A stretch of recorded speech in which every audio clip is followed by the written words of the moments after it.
മതനിരപേക്ഷത നേരിടുന്ന വെല്ലുവിളികൾ എന്ന വിഷയത്തെക്കുറിച്ചുള്ള സെമിനാർ ആരംഭിക്കാൻ വേണ്ടി പോവുകയാണ്.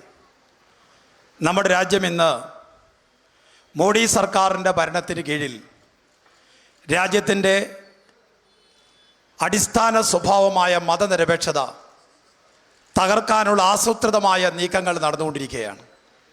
ഈ ഒരു പശ്ചാത്തലത്തിലാണ് പാർട്ടി കോൺഗ്രസിൻ്റെ ഭാഗമായി വളരെ സുപ്രധാനമായ ഈ വിഷയം മതനിരപേക്ഷത നേരിടുന്ന വെല്ലുവിളികൾ എന്ന വിഷയത്തെ അധികരിച്ച് സെമിനാർ സംഘടിപ്പിക്കണം എന്ന് സംഘാടക സമിതി തീരുമാനിച്ചത്. നമ്മുടെ ഈ സെമിനാർ ഉദ്ഘാടനം ചെയ്യുന്നത് CPIMൻ്റെ പോളിറ്റ് ബ്യൂറോ അംഗം സഖാവ് പ്രകാശ് കാരാട്ടാണ്. സഖാവ് പ്രകാശ് കാരാട്ട് ഈ വേദിയിൽ എത്തിച്ചേർന്നിട്ടുണ്ട്. സഖാവ് പ്രകാശ് കാരാട്ടിനെ ഈ സെമിനാർ വേദിയിലേക്ക് സംഘാടക സമിതിക്ക് വേണ്ടി വിപ്ലവകരമായി അഭിവാദ്യം ചെയ്യുകയാണ്. നമ്മുടെ ഈ സെമിനാറിൽ പങ്കെടുക്കാൻ CPIയുടെ ജനറൽ സെക്രട്ടറി സഖാവ് D രാജ ഈ വേദിയിൽ എത്തിച്ചേർന്നിട്ടുണ്ട്. വളരെ തിരക്കിനിടയിലും പാർട്ടി കോൺഗ്രസിൽ പങ്കെടുക്കാൻ, പാർട്ടി കോൺഗ്രസിൻ്റെ ഭാഗമായ സെമിനാറിൽ പങ്കെടുക്കാൻ ഇവിടെ എത്തിച്ചേർന്നിട്ടുള്ള ഇന്ത്യൻ ഇടതുപക്ഷ പ്രസ്ഥാനത്തിൻ്റെ ഏറ്റവും പ്രമുഖനായ നേതാവ് CPIയുടെ ജനറൽ സെക്രട്ടറി സഖാവ് D രാജയെ വിപ്ലവാദരങ്ങളോടെ ഈ വേദിയിലേക്ക് സംഘാടക സമിതിക്ക് വേണ്ടി ക്ഷണിക്കുകയാണ്. ഈ സെമിനാറിൽ കോൺഗ്രസിൻ്റെ സംസ്ഥാന പ്രസിഡന്റും MLAയും ആയിട്ടുള്ള ശ്രീ കടന്നപ്പള്ളി രാമേന്ദ്രൻ അവറുകൾ പങ്കെടുക്കുന്നുണ്ട്. ശ്രീ രാമചന്ദ്രൻ കടന്നപ്പള്ളി അവറുകളെ ഈ സെമിനാർ വേദിയിലേക്ക് ആദരപൂർവ്വം സ്വാഗതം ചെയ്യുകയാണ്. നമ്മുടെ ഈ സെമിനാറിന് അധ്യക്ഷത വഹിക്കുന്നത് ഈ പാർട്ടി കോൺഗ്രസിൻ്റെ എല്ലാ പ്രവർത്തനങ്ങൾക്കും നേതൃത്വം നൽകുന്ന പാർട്ടിയുടെ സമുന്നതനായ നേതാവ്, കേന്ദ്ര കമ്മിറ്റി അംഗം സഖാവ് EP ജയരാജേട്ടനാണ്. സഖാവ് EP-യെ വിപ്ലവാദരങ്ങളോടെ സംഘാടക സമിതിക്ക് വേണ്ടി ഈ സെമിനാർ വേദിയിലേക്ക് സ്വാഗതം ചെയ്യുകയാണ്. നമ്മുടെ ഈ ചടങ്ങിൽ വെച്ച് 3 പുസ്തകങ്ങളുടെ പ്രകാശന കർമ്മം നിർവഹിക്കുന്നുണ്ട്. അത് ഒന്ന്, കോടിയേരി എന്ന രാഷ്ട്രീയ മനുഷ്യൻ എന്ന പുസ്തകം ഇവിടെ പ്രകാശനം ചെയ്യുന്നു. ആ പുസ്തകം തയ്യാറാക്കിയത് ഡോക്ടർ PS ശ്രീകലയാണ്. സഖാവ് കോടിയേരി അല്പസമയത്തിനകം ഈ വേദിയിലേക്ക് കടന്നു വരും എന്നാണ് കരുതുന്നത്. കമ്മ്യൂണിസ്റ്റ് പാർട്ടി ഓഫ് ഇന്ത്യ മാർക്സിസ്റ്റിൻ്റെ സംസ്ഥാന സെക്രട്ടറിയും സംഘാടക സമിതിയുടെ ജനറൽ സെക്രട്ടറിയുമായ ആദരണീയനായ സഖാവ് കോടിയേരിയെ വിപ്ലവാദരങ്ങളോടെ ഈ വേദിയിലേക്ക് സ്വാഗതം ചെയ്യുകയാണ്. നമ്മുടെ ഈ ചടങ്ങിൽ കാട് കയറുന്ന മാവോവാദം എന്ന MV ഗോവിന്ദൻ മാസ്റ്റർ, ബഹുമാനായ നമ്മുടെ മന്ത്രിയും പാർട്ടിയുടെ കേന്ദ്ര കമ്മിറ്റി അംഗവുമായ സഖാവ് MV ഗോവിന്ദൻ മാസ്റ്റർ രചിച്ച പുസ്തകത്തിൻ്റെ ഇംഗ്ലീഷ് പരിഭാഷ നിർവഹിച്ചിരിക്കുന്നത് ഗായത്രി ബാബു, അലിൻഡ മേരി ജോൺ എന്നിവർ ചേർന്നിട്ടാണ്. ഇതിൻ്റെ എഡിറ്റിംഗ് നിർവഹിച്ചത് പ്രൊഫസർ PP അജയകുമാറാണ്. ഗോവിന്ദൻ മാസ്റ്ററെ വിപ്ലവാദരങ്ങളോടെ ഈ വേദിയിലേക്ക് സ്വാഗതം ചെയ്യുന്നു. അതോടൊപ്പം തന്നെ ഈ പുസ്തകവുമായി ബന്ധപ്പെട്ടതിൻ്റെ പരിഭാഷ നിർവഹിച്ചിട്ടുള്ള, അതിൻ്റെ എഡിറ്റിംഗ് നിർവഹിച്ചിട്ടുള്ള മറ്റ് ബഹുമാന്യരെയും ഈ വേദിയിലേക്ക് സ്വാഗതം ചെയ്യുകയാണ്. മറ്റൊരു പുസ്തകം ഈ വേദിയിൽ പ്രകാശനം ചെയ്യുന്നത് ആശയ സമരങ്ങളുടെ ലോകം എന്ന പുസ്തകമാണ്. പുസ്തകത്തിൻ്റെ ഗ്രന്ഥകർത്താവ് SFIയുടെ കേന്ദ്ര സെക്രട്ടറി അംഗമായിട്ടുള്ള നമ്മുടെ ജില്ലക്കാരൻ കൂടിയായ സഖാവ് നിതീഷ് നാരായണനാണ്. നിതീഷ് നാരായണനെയും ഈ വേദിയിലേക്ക് സ്വാഗതം ചെയ്യുകയാണ്. അതോടൊപ്പം തന്നെ കണ്ണൂരിനെ ചോപ്പിച്ചവർ എന്നൊരു പുസ്തകം, അതിൻ്റെ എഡിറ്റർ ശ്രീ മുകുന്ദൻ മഠത്തിലാണ്. ഈ പുസ്തകത്തിൻ്റെ പ്രകാശന കർമ്മം നിർവഹിക്കുന്നത് നമ്മുടെ അധ്യക്ഷൻ കൂടിയായിട്ടുള്ള പ്രിയങ്കരനായ നേതാവ് സഖാവ് EP ജയരാജേട്ടനാണ്. അതോടൊപ്പം തന്നെ നമ്മുടെ ഈ ചടങ്ങിൽ നമ്മുടെ പാർട്ടിയുടെ ജില്ലാ സെക്രട്ടറിയും സംഘാടക സമിതിയുടെ ട്രഷറുമായിട്ടുള്ള സഖാവ് MV ജയരാജേട്ടൻ നമ്മുടെ വേദിയിലുണ്ട്. പ്രിയങ്കരനായ സഖാവ് MV ജയരാജേട്ടനെ വിപ്ലവാദരങ്ങളോടെ ഈ വേദിയിലേക്ക് സ്വാഗതം ചെയ്യുകയാണ്. കൂടാതെ നമ്മുടെ ഈ ചടങ്ങിൽ വെച്ച്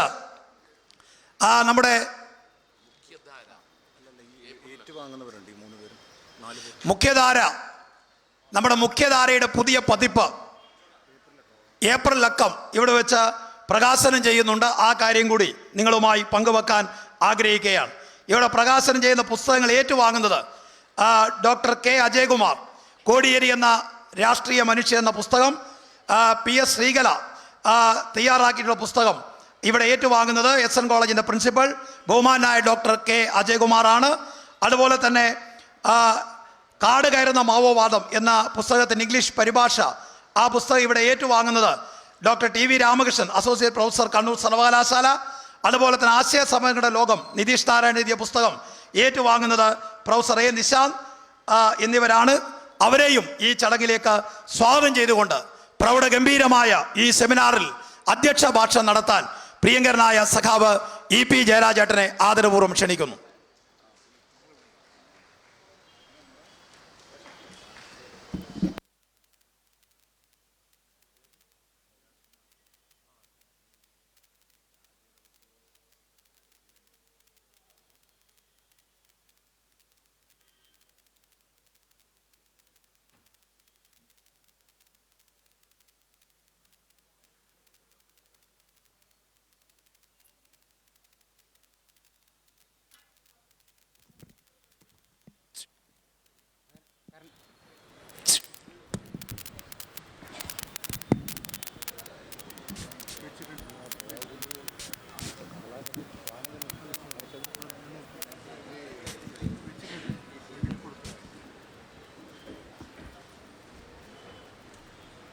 ആദരണീയരായ ഇന്ത്യൻ കമ്മ്യൂണിസ്റ്റ് പ്രസ്ഥാനത്തിൻ്റെ സമുന്നത നേതാക്കൾ, കമ്മ്യൂണിസ്റ്റ് പാർട്ടി മാർക്സിസ്റ്റിൻ്റെ മുൻ ജനറൽ സെക്രട്ടറിയും PB അംഗവുമായിട്ടുള്ള സഖാവ് Prakash Karat, communist party of ഇന്ത്യയുടെ ജനറൽ സെക്രട്ടറി സഖാവ്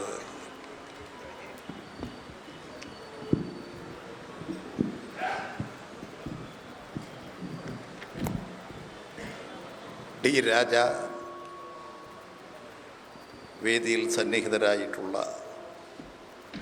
വിശിഷ്ട അതിഥികളെ, സഹോദരി സഹോദരന്മാരെ, ഇത് ഒരപൂർവമായ വേദിയാണ്. ഇന്ത്യൻ കമ്മ്യൂണിസ്റ്റ് പ്രസ്ഥാനത്തിൻ്റെ രണ്ട് സമുന്നതരായ നേതാക്കൾ ഇന്ത്യയിൽ നിന്ന് അഭിമുഖീകരിക്കുന്ന ഏറ്റവും ഗൗരവമായ പ്രശ്നങ്ങളെ സംബന്ധിച്ചിട്ടുള്ള പ്രഭാഷണങ്ങൾ, നിരീക്ഷണങ്ങൾ കമ്മ്യൂണിസ്റ്റ് പാർട്ടി മാർക്സിസ്റ്റിൻ്റെ 23ാം പാർട്ടി കോൺഗ്രസിൻ്റെ ഭാഗമായിട്ടുള്ള സെമിനാറിൽ ഇവിടെ സവിസ്തരം പ്രതിപാദിക്കുന്നുണ്ട്. അധ്യക്ഷൻ്റെ പ്രസംഗം പിന്നീടാകാം എന്നാണ് ഉദ്ദേശിക്കുന്നത്. ആദ്യമായിട്ട് ഇവിടെ പറഞ്ഞിട്ടുള്ള പുസ്തക പ്രകാശനമാണ്. ആ പുസ്തക പ്രകാശനം സംബന്ധിച്ച് പാർട്ടിയുടെ കണ്ണൂർ ജില്ലാ സെക്രട്ടറിയും ഇവിടെ പാർട്ടി കോൺഗ്രസിൻ്റെ സംഘാടകത്തിന് നേതൃത്വം കൊടുത്തുകൊണ്ടിരിക്കുന്ന സഖാവ് MV ജയരാജൻ ഈ പുസ്തകങ്ങളെ സംബന്ധിച്ചും പ്രകാശനത്തെ സംബന്ധിച്ചും ആദ്യമായി സംസാരിക്കും. അതിനുവേണ്ടി സഖാവിനെ ക്ഷണിക്കുകയാണ്.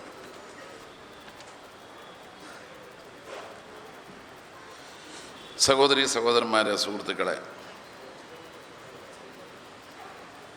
CPIM 23ാം പാർട്ടി കോൺഗ്രസിനോടനുബന്ധിച്ച് ഒരു അന്താരാഷ്ട്ര പുസ്തകോത്സവമാണ് സംഘടിപ്പിച്ചത്. അതിൽ ചിന്തിയടക്കമുള്ള വിവിധ പ്രസാധക സംഘങ്ങളുടെ 18 പുസ്തകങ്ങളാണ് പ്രകാശനം ചെയ്യുന്നത്. ഇതിനകം നിരവധി പുസ്തകങ്ങൾ പ്രകാശനം ചെയ്ത് കഴിഞ്ഞു. ഇന്നിവിടെ മതനിരപേക്ഷത നേരിടുന്ന വെല്ലുവിളികൾ എന്ന വിഷയത്തെ അടിസ്ഥാനമാക്കി നടക്കുന്ന സെമിനാറിൽ തികച്ചും പ്രസക്തമായ ചില പുസ്തകങ്ങളും പ്രകാശനം ചെയ്യുന്നുണ്ട്. അതുകൊണ്ട് ഉദ്ഘാടന പ്രസംഗവും മറ്റ് വിശിഷ്ടാതിഥികളുടെ പ്രസംഗവും നടക്കുന്നതിന് മുമ്പ് ആ പ്രകാശന ചടങ്ങ് നടത്തണമെന്നാണ് ആഗ്രഹിക്കുന്നത്. പുസ്തകങ്ങൾ ഏറ്റുവാങ്ങുന്നവർ സമൂഹത്തിലെ ബഹുമാന്യരായ പല രംഗങ്ങളിലും സാമൂഹ്യ പ്രതിബദ്ധതയോടുകൂടി പ്രവർത്തിക്കുന്നവരാണ്. അവർ മറ്റൊരു കാര്യം കൂടി ചിന്ത പബ്ലിഷേഴ്സിൻ്റെ ഈ അന്താരാഷ്ട്ര പുസ്തകോത്സവ പരിപാടിയിലെ പുസ്തകങ്ങൾ വിറ്റഴിക്കുന്നതിൻ്റെ കൂടി ഭാഗമായി കണ്ണൂർ ജില്ലയിൽ ആരംഭിച്ച, നിങ്ങൾക്കെല്ലാം അറിയുന്നതുപോലെ, ലൈബ്രറി വ്യാപന മിഷൻ്റെ നേതൃത്വത്തിൽ ലൈബ്രറികളില്ലാത്ത മലയോര മേഖലയിൽ ലക്ഷ്യമാക്കിക്കൊണ്ട് 100 പുതിയ ലൈബ്രറികൾ ആരംഭിക്കണമെന്നാണ് ലക്ഷ്യമിട്ടതെങ്കിലും ബഹുജന പിന്തുണയോടുകൂടി അത് 114 ലൈബ്രറികളായി ആരംഭിക്കാൻ കഴിഞ്ഞ ആവേശകരമായ ഒരനുഭവമാണുള്ളത്. ആ ലൈബ്രറികളിലേക്ക്, ലൈബ്രറി കേവലം റീഡിംഗ് റൂം മാത്രമല്ല, ഗ്രന്ഥാലയം കൂടി ചേരുന്നതാണ്. ഇവിടെ പുസ്തകങ്ങൾ ഏറ്റുവാങ്ങുന്ന ബഹുമാന്യരായ doctor K Ajayakumar, SM college principal, doctor TV Ramakrishnan university സെൻറ്ററിലെ അധ്യാപകനാണ്. നിശാന്ത് പയ്യന്നൂർ കോളേജിൽ അധ്യാപകനാണ്. PK പ്രിയ യൂണിവേഴ്സിറ്റിയിലെ യൂണിയൻ നേതാവാണ്. രാമചന്ദ്രൻ കടന്നപ്പള്ളി മുഖധാര എന്ന പ്രസിദ്ധീകരണത്തിൻ്റെ ഏപ്രിൽ ലക്കം ഏറ്റുവാങ്ങുന്നുണ്ട്. ഇങ്ങനെയൊരു ചടങ്ങ് കൂടി ഇവിടെ നടക്കുന്നു എന്നതാണ് ഇതിൻ്റെ സവിശേഷത. ഇവരെല്ലാം ലൈബ്രറി വ്യാപന മിഷനിലേക്ക് 5000 രൂപ നൽകിയാൽ, ഇപ്പോൾ പബ്ലിഷേഴ്സ് നൽകുന്ന റിബേറ്റ് കൂടി ചേർന്നാൽ കുറച്ചധികം പുസ്തകം കിട്ടും. ആ പുസ്തകങ്ങൾ അവർ ലൈബ്രറി വ്യാപന മിഷനെ ഏൽപ്പിക്കുകയും അതുവഴി നമ്മുടെ മലയോര മേഖലയിലെ ഗ്രന്ഥാലയങ്ങളിൽ അത് എത്തിക്കുകയും ചെയ്യും. കഥയുടെ കുലപതിയായ T പത്മനാഭൻ തുടങ്ങി പലരും ഇതിനകം പുസ്തകങ്ങൾ സമാഹരിച്ച് സംഭാവന നൽകിയിട്ടുണ്ട്. അത് ലൈബ്രറികൾക്ക് പ്രയോജനകരമാകും എന്നതുകൊണ്ടാണ് ഈ പുസ്തകം ഏറ്റുവാങ്ങുന്നവർ ആ ചുമതല കൂടി നിർവഹിക്കുന്നത്. അതുകൊണ്ട് ആദ്യമായി പ്രകാശനം ചെയ്യുന്ന പുസ്തകം കോടിയേരി എന്ന രാഷ്ട്രീയ മനുഷ്യൻ ഡോക്ടർ PS ശ്രീകല രചിച്ച പുസ്തകവുമാണ്. ഡോക്ടർ PS ശ്രീകല നേരത്തെ സാക്ഷരത മിഷൻ്റെ ഡയറക്ടർ എന്ന നിലയിൽ പ്രശസ്തമായ രീതിയിൽ സേവനം അനുഷ്ഠിച്ചയാളാണ്. യൂണിവേഴ്സിറ്റി കോളേജിലെ അധ്യാപികയായിരുന്നു. അവർ രചിച്ച കോടിയേരിയെ പറ്റിയുള്ള ജീവിത യാഥാർത്ഥ്യങ്ങൾ ഉൾക്കൊള്ളുന്ന പുസ്തകമാണ് ഇവിടെ പ്രകാശനം ചെയ്യുന്നത്. ആ പുസ്തകം ഏറ്റുവാങ്ങുന്നത് SM college principal doctor K അജയകുമാറാണ്. പുസ്തകം പ്രകാശനം ചെയ്യുന്നതിന് സഖാവ് പ്രകാശ് കാരാട്ടിനെയും പുസ്തകം ഏറ്റുവാങ്ങുന്നതിന് ഡോക്ടർ K അജയകുമാറിനെയും ഞാൻ ആദരപൂർവ്വം ക്ഷണിക്കുകയാണ്.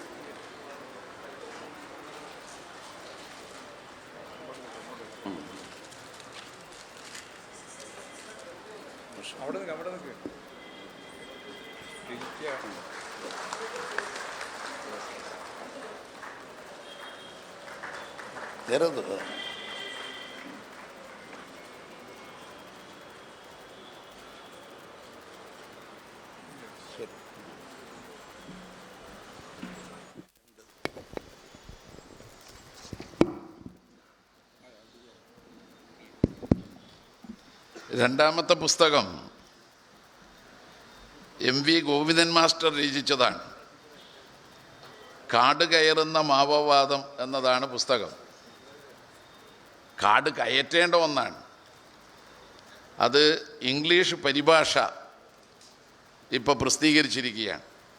ഇന്ത്യൻ മാവോയിസം ഇൻ വൈൽഡർനെസ് എന്ന പേരിലുള്ള പുസ്തകം അത് പരിഭാഷപ്പെടുത്തിയ കൂട്ടരുടെ 2 പേരിൽ ഒരാൾ നമ്മുടെ ശ്രീകലയുടെ മകളും അടുത്തതായി വിവാഹം കഴിക്കാൻ പോകുന്ന ആളുമാണ്. അപ്പോൾ അതൊരു സന്തോഷകരമായ കാര്യമാണ്. മറ്റൊരു പരിഭാഷക അലിൻഡ മേരി ജോൺ, 2 പരിഭാഷകർ ചേർന്നുള്ള ഒരു പുസ്തകമാണ് ഇവിടെ പ്രകാശനം ചെയ്യുന്നത്. അവരും ഇങ്ങോട്ട് വരണം. അത് ഏറ്റുവാങ്ങുന്നത് ഡോക്ടർ TV രാമകൃഷ്ണൻ.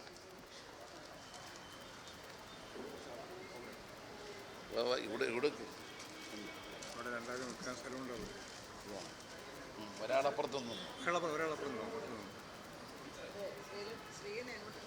ഇവിടെ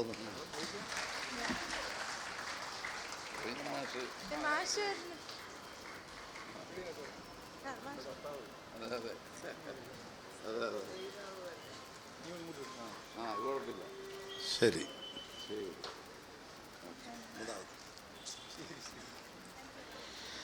അടുത്തതായി SFIയുടെ നേതാവ് നിതീഷ് നാരായൺ രചിച്ച ആശയ സമരങ്ങളുടെ ലോകം എന്ന പുസ്തകമാണ്. അത് പ്രകാശനം ചെയ്യുന്നതിനു വേണ്ടി സഖാവ് പ്രകാശ് കാരാട്ടിനെ ക്ഷണിക്കുന്നു. അത് ഏറ്റുവാങ്ങുന്നത് നിശാന്താണ്.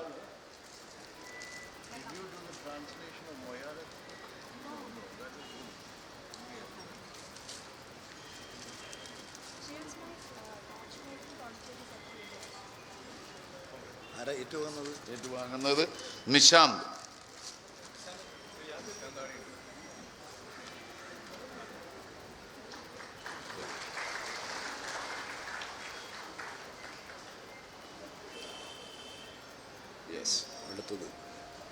അടുത്തത് മുഖ്യധാര ഏപ്രിലക്കം. അതൊരു പ്രത്യേക പതിപ്പാണ്. ഹിജാബിനെ കുറിച്ചാണ്. ഹിജാബിനെ കുറിച്ച് സമരം നടത്തിയ ആൾ മുമ്പിൽ ഇരിക്കുന്നുണ്ട്. നമ്മളെ മഹിളാ നേതാവ് ആനി രാജ, അവരടക്കമുള്ള മഹിളാ നേതാക്കൾ ഈ ഹിജാബ് വസ്ത്രധാരണം നിഷേധിക്കുന്ന സമയത്ത് സമരരംഗത്തായിരുന്നു. ഇഷ്ടമുള്ള ഭക്ഷണം, ഇഷ്ടമുള്ള വസ്ത്രം, ഇതൊന്നും മനുഷ്യൻ അനുവദിക്കൂല എന്നാണ് പറയുന്നത്. അതുകൊണ്ട് അതൊരു പ്രത്യേക ലക്കമായി മുഖ്യധാര പ്രസിദ്ധീകരിക്കുകയാണ്. അത് ഏറ്റുവാങ്ങുന്നത് നമ്മുടെ കണ്ണൂർ MLA കൂടിയായ മുൻ മന്ത്രി രാമചന്ദ്രൻ കടന്നപ്പള്ളിയാണ്. അതിൻ്റെ പ്രകാശനം നിർവഹിക്കുന്നത് സഖാവ് പ്രകാശ് കാരാട്ട്.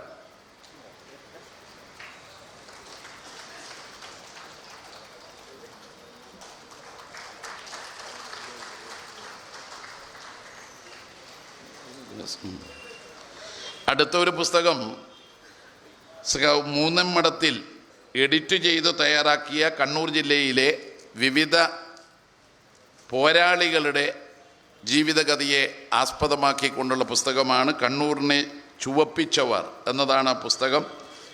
ആ പുസ്തകം പ്രകാശനം ചെയ്യുന്നത് പാർട്ടിയുടെ കേന്ദ്ര കമ്മിറ്റി അംഗം കൂടിയായിട്ടുള്ള സഖാവ് EP ജയരാജനാണ്. അത് ഏറ്റുവാങ്ങുന്നത് PK പ്രിയ, യൂണിവേഴ്സിറ്റി യൂണിയൻ നേതാവ്.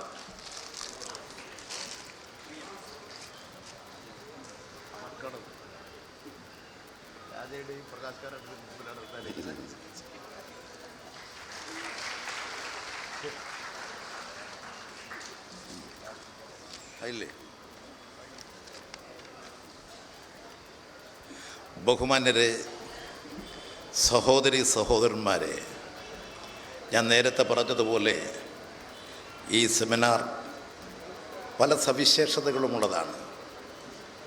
നമ്മുടെ രാജ്യം ഇന്ന് നേരിട്ടുകൊണ്ടിരിക്കുന്ന കടുത്ത വെല്ലുവിളി, ഇന്ത്യ ഒരു മതനിരപേക്ഷത രാഷ്ട്രമാണ്. ആ മതനിരപേക്ഷത, അതാണ് ഇന്ത്യൻ സംസ്കാരം. ഇന്ത്യയുടെ പ്രത്യേകതകളാണത്. വിശാലമായ ഒരു രാഷ്ട്രം, എത്രയോ ജനങ്ങൾ തിങ്ങിപ്പാർക്കുന്ന പ്രദേശങ്ങൾ, ജനസംഖ്യയിൽ ലോകത്തിലെ രണ്ടാമത്തെ രാഷ്ട്രം. ഇവിടെയാകട്ടെ എത്രയോ മതങ്ങളും ജാതികളും ഉപജാതികളും ഉപോപജാതികളും ഭാഷയും നിറഞ്ഞു നിൽക്കുന്നു. ഇന്ത്യ വ്യത്യസ്ത ജനവിഭാഗങ്ങളുടെ ഒരു രാഷ്ട്രമാണ്. ആ ജനതയെ മുഴുവൻ ഒന്നിപ്പിക്കുന്ന സംസ്കാരമാണ് മതനിരപേക്ഷത. ആ മതനിരപേക്ഷത തകർന്നാൽ ഇന്ത്യ ഉണ്ടാകില്ല. ആ മതനിരപേക്ഷത നേരിടുന്ന കടുത്ത വെല്ലുവിളി, ആ വെല്ലുവിളിക്കെതിരെ ജനങ്ങൾ ജാഗ്രതയോടുകൂടി ഉയർന്ന് പ്രവർത്തിക്കേണ്ട ഒരു ഘട്ടമാണിത്. ഇന്ത്യയിൽ സംഘപരിവാർ, RSS സംഘപരിവാർ BJP അധികാരം പിടിച്ചതോടുകൂടി ഇന്ത്യയുടെ മതനിരപേക്ഷത കടുത്ത വെല്ലുവിളികൾ നേരിടുകയാണ്. അതുകൊണ്ട് വ്യത്യസ്ത ജാതി മതവിഭാഗങ്ങളിൽപ്പെട്ട ജനവിഭാഗങ്ങളെ ഏകോദര സഹോദരങ്ങളെപ്പോലെ ചിന്തിപ്പിച്ചുകൊണ്ട് ഒരു രാഷ്ട്രം നിലനിർത്താൻ ഇന്ത്യൻ ജനത കടുത്ത പോരാട്ടത്തിലാണ്.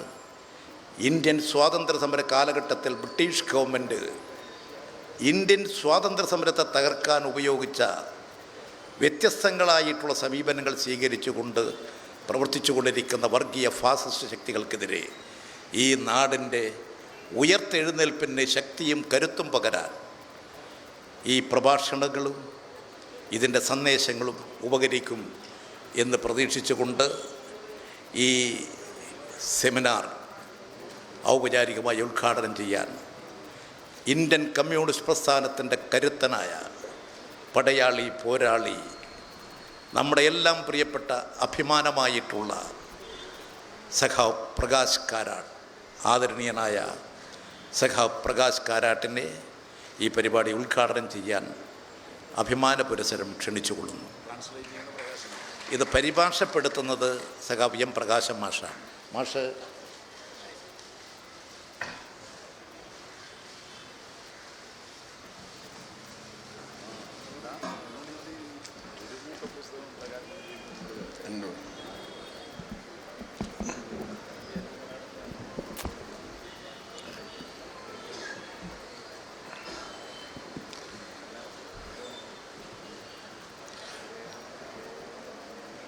The president of this seminar, Comrade E.P. Jayarajan, fellow panelists on the seminar, Comrade D. Raja, General Secretary of the CPI, Shri Karnapalli Ramachandran, Comrade M.V. Govindan Master, and comrades and friends. It gives me great pleasure to be here today in this seminar on challenges to secularism, which is being held in connection with the 23rd Congress of the Communist Party of India Marxist. At the outset, I must say that I am disappointed to see the absence of one of the panelists who had been announced for the seminar, that is Dr. Shashi Tharoor. I have seen the statement issued by Dr. Shashi Tharoor regarding this matter. He has said that he felt this is an important subject in a national seminar being organized in connection with the All India Congress of a national party, the Communist Party of India Marxist. And he felt that it was necessary for him to participate in this seminar because he said on the question of secularism, his party shares the same views as the CPIM.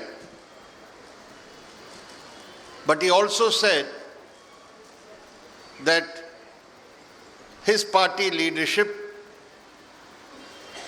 in Kerala and the AICC leadership have asked him not to attend the seminar, and therefore he is not able to come here to Kannur. Now this is one of the problems which we have to discuss.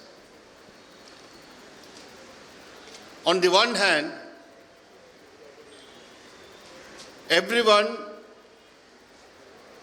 who is secular-minded, everyone who is democratic-minded in our country, say it is of the utmost importance that all the secular and democratic forces unite to defend secularism, to defend democracy and defend federalism in our country, which is under severe attack. But here is a national party, the Indian National Congress, which prohibits its own leaders from attending a seminar on which such an important issue is being discussed and debated. Why they have done so is not for me to explain. It is for them to explain. But as far as the people of Kerala are concerned, I'm sure this stand of the Congress leadership is going to further damage their credibility and image among the people. Because irrespective of what differences we have in Kerala,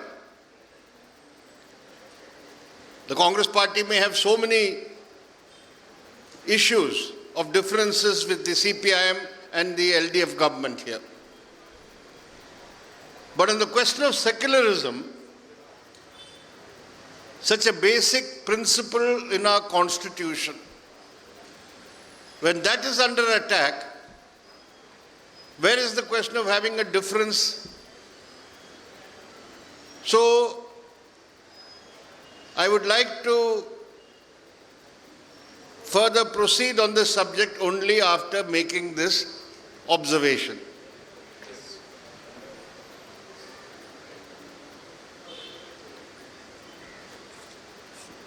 ബഹുമാനപ്പെട്ട അധ്യക്ഷൻ sir we P Jayarajan, വേദിയിൽ എൻ്റെ സഹപ്രാസംഗികരായി പങ്കെടുക്കുന്ന CPI നേതാവ് D രാജ, കടന്നപ്പള്ളി, മറ്റ് സഖ M V Govinda master, സഖാക്കളെ, സുഹൃത്തുക്കളെ,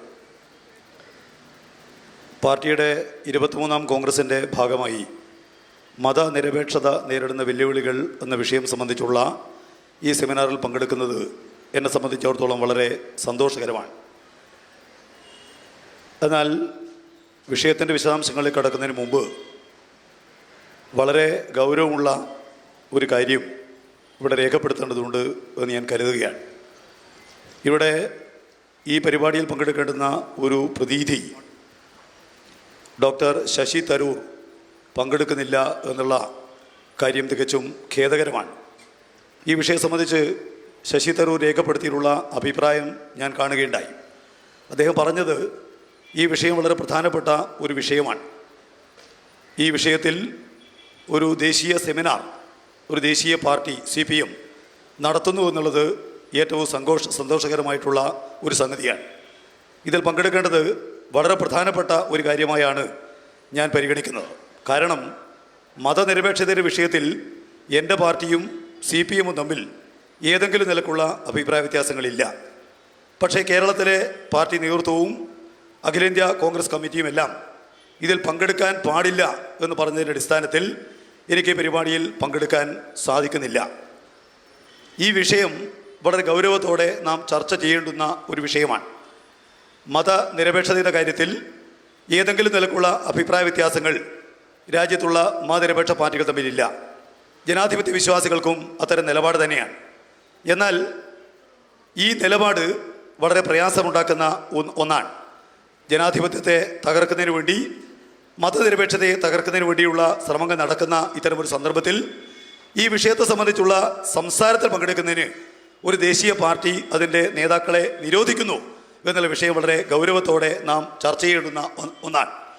എന്തുകൊണ്ടാണ് ഇങ്ങനെ ഒരു നിലപാട് കോൺഗ്രസ് എടുക്കുന്നത് എന്നുള്ളത് പറയേണ്ടത് ഞാനല്ല.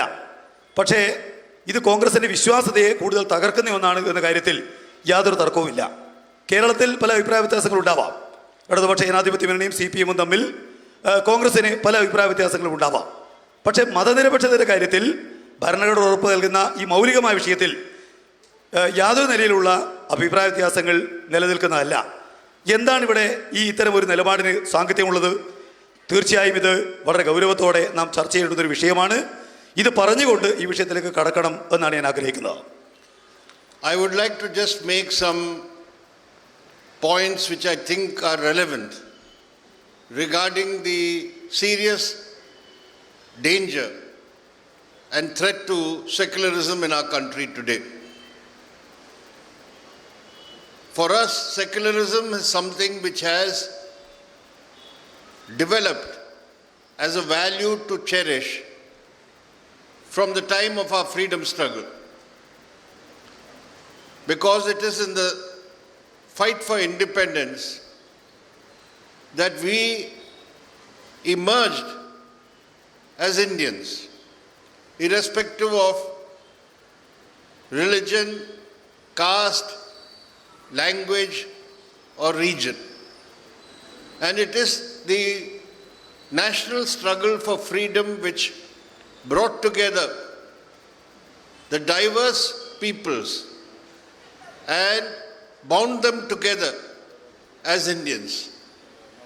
And that is what found reflection in the Indian Constitution, which was, as you know, adopted in 1950.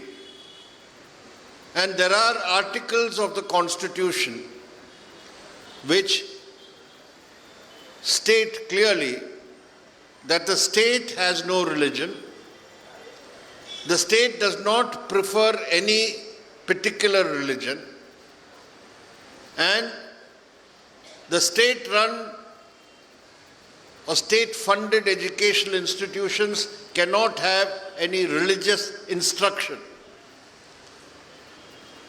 And all citizens are equal, are treated equally by law, irrespective of the religion or caste or gender they belong to. So this is the fundamental premise of secularism. Though it is a fact that after independence and the Constitution being adopted, subsequently over the years, this principle of secularism has been distorted, has been misused by successive governments at the center. But the basic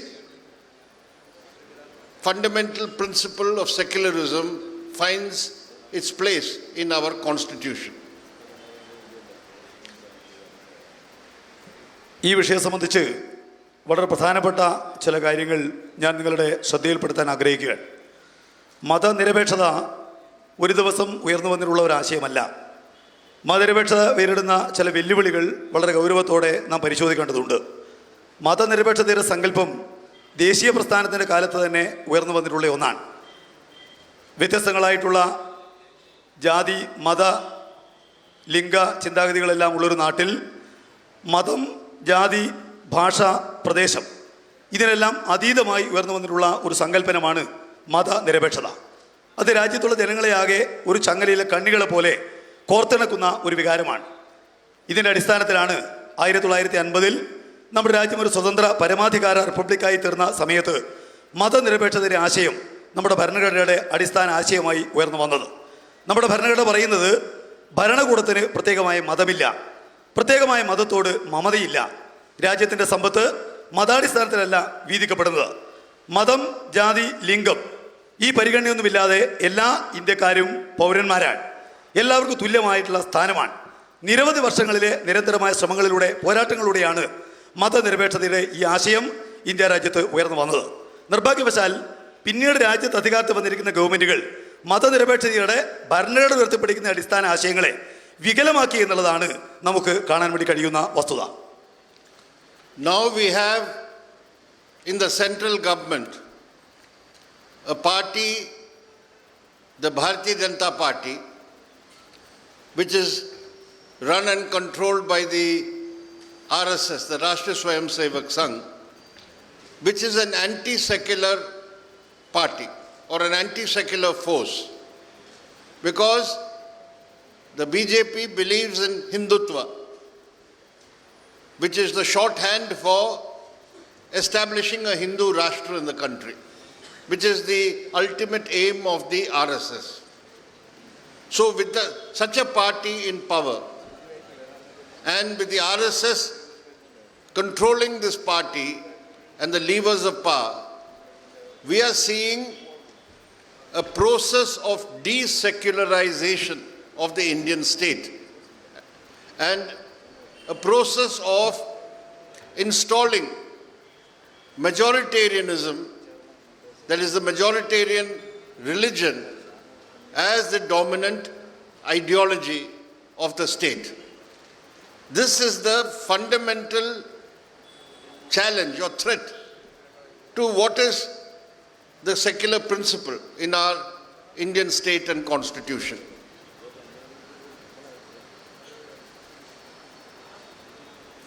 രാജ്യം ഭരിക്കുന്ന കേന്ദ്ര government BJPയുടെ government RSSനാൽ നയിക്കപ്പെടുന്ന ഒരു ഗവൺമെൻറ്റാണ്. മതനിരപേക്ഷതയ്ക്കെതിരെ നിലപാട് സ്വീകരിക്കുന്ന ഒരു പാർട്ടിയാണ്, ഒരു പ്രസ്ഥാനമാണ് രാഷ്ട്രീയ സ്വയം സേവക് സംഘ്. അവർ ഈ രാജ്യത്ത് ഹൈന്ദവ വർഗീയതയുടെ അടിസ്ഥാനത്തിൽ ഒരു ഹിന്ദു രാഷ്ട്രം സ്ഥാപിക്കുന്നതിന് വേണ്ടി വളരെ വ്യക്തമായ നിലക്കുള്ള ലക്ഷ്യം പരസ്യമായി പ്രഖ്യാപിച്ചവരാണ്. മതനിരപേക്ഷതയ്ക്ക് ബദലായി ഭൂരിപക്ഷ മതവികാരത്തെ ഉയർത്തിക്കൊണ്ടുവരുന്നതിന് വേണ്ടിയാണ് RSS നിലകൊള്ളുന്നത്. ഗവൺമെൻറ്റിൻ്റെ മേഖലയിലും ആശയരംഗത്തുമെല്ലാം ഈ ഭൂരിപക്ഷ മതവിശ്വാസത്തെ ഉയർത്തിയെടുക്കുന്നതിന് വേണ്ടിയുള്ള ശ്രമങ്ങൾ, ഭൂരിപക്ഷ വികാരത്തെ രാജ്യത്തിൻ്റെ പൊതുവികാരമാക്കി മാറ്റിയെടുക്കാനുള്ള ശ്രമങ്ങൾ, ഇതാണ് ഇന്ന് രാജ്യത്ത് ഭരിക്കുന്ന ഗവൺമെൻറ്റിൻ്റെ നേതൃത്വത്തിൽ നടന്നുകൊണ്ടിരിക്കുന്നത്. ഇത് ഇന്ത്യൻ മതനിരപേക്ഷതയ്ക്ക് ഗൗരവമായ വിപത്താണ്. There are two ways in which the RSS and the BJP have embarked on this project of desecularizing the Indian state and society. The first is that they are utilizing their state power to bring in laws, legislations which are anti-secular, which go against the very principle of secularism. Now in our country, in the BJP-ruled states, we have seen a succession of laws and legislations which are giving primacy to the Hindutva ideology and understanding, which are anti-minority, which delegitimizes the minority citizens and denies them the rights given in the Constitution of being equal citizens. You can see how that is working in your neighboring state of Karnataka, where a series of laws are being passed. Already some have been passed, some more are going to be passed. The anti-conversion law, which is called the Freedom of Religion Act. Under the freedom of religion, the rights of the minorities are denied. Interfaith marriage gets criminalized. And the right to propagate one's religion, which is a constitutional right, that is denied to the minorities, whether they are Muslim or Christian. The same Karnataka has now, as you know, passed rules and regulations which outlaw the use of hijab by girl students in educational institutions. The same Karnataka government has passed laws which have denied the minorities the right to eat the type of food they want to eat through the ban on cattle slaughter, meat trade, etc. This has not happened only in Karnataka. This has happened in Uttar Pradesh, in Madhya Pradesh, in Uttarakhand, in Gujarat, of course, where it all started. So, in nearly half the states of India, already there are laws passed through the legislature where equal rights for citizens has been undermined. And the minorities are being treated as second-class citizens. And this is done by law. So this is one process which is being undertaken by using state power. We saw how the central government passed the Citizenship Amendment Act, which makes, for the first time, introduces a religious criteria for citizenship. So this process of utilizing the state institutions, the legislatures, the administration, to push through laws which privilege the majority community's religion and delegitimizes or criminalizes the minority community's religious and cultural ways of lives. This process has begun and is proceeding apace.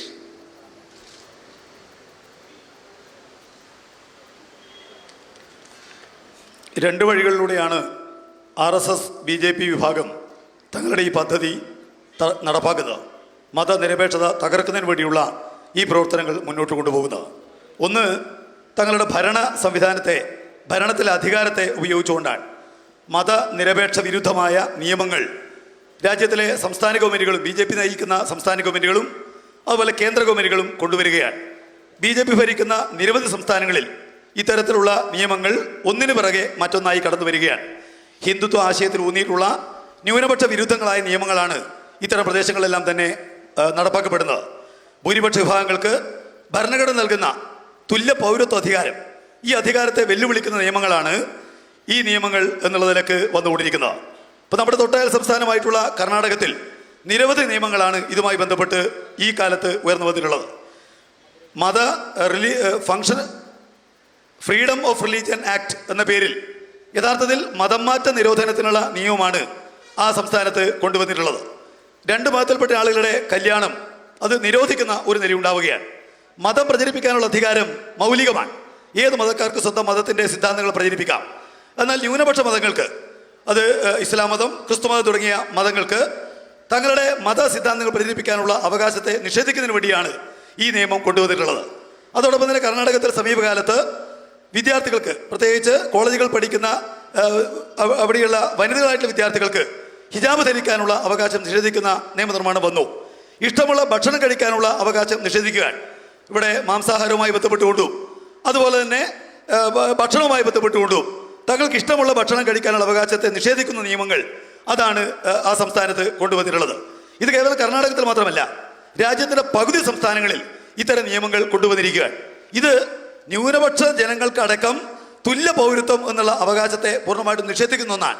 ഇത് തീർച്ചയായും ന്യൂനപക്ഷങ്ങളെ രണ്ടാന്തര പൗരന്മാരാക്കി മാറ്റുന്നതിന് വേണ്ടിയുള്ള നിയമമാണ്. കേന്ദ്ര government കൊണ്ടുവന്ന പൗരത്വ ഭേദഗതി നിയമം നിങ്ങളെല്ലാം തന്നെ ശ്രദ്ധിച്ചിട്ടുണ്ടാവും.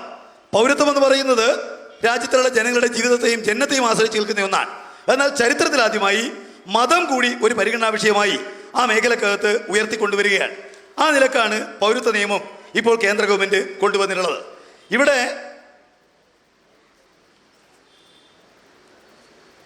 നിയമനിർമ്മാണ സംവിധാനങ്ങൾ ഉപയോഗിച്ചുകൊണ്ട് ഭൂരിപക്ഷ താല്പര്യങ്ങൾക്ക് മാത്രം കീഴ്പ്പെടുന്ന രൂപത്തിലുള്ള നിയമനിർമ്മാണങ്ങൾ കൊണ്ടുവരികയാണ്. ന്യൂനപക്ഷ വിഭാഗത്തെ പരിപൂർണമായും പൊതുധാരയിൽ നിന്ന് ഒറ്റപ്പെടുത്താൻ പറ്റാവുന്ന നിയമനിർമ്മാണങ്ങളാണ് കേന്ദ്ര ഗവൺമെൻറ്റും രാജ്യത്തുള്ള വ്യത്യസ്ത BJP ഗവൺമെൻറ്റുകളും രാജ്യത്താകെ തന്നെ നടപ്പാക്കിക്കൊണ്ടിരിക്കുന്നത്. So at this national level, you have the Modi government which openly patronizes, finances Hindu religious places of worship. You saw recently how the Prime Minister himself inaugurated the Kashi Vishwanath corridor connected to the Kashi temple.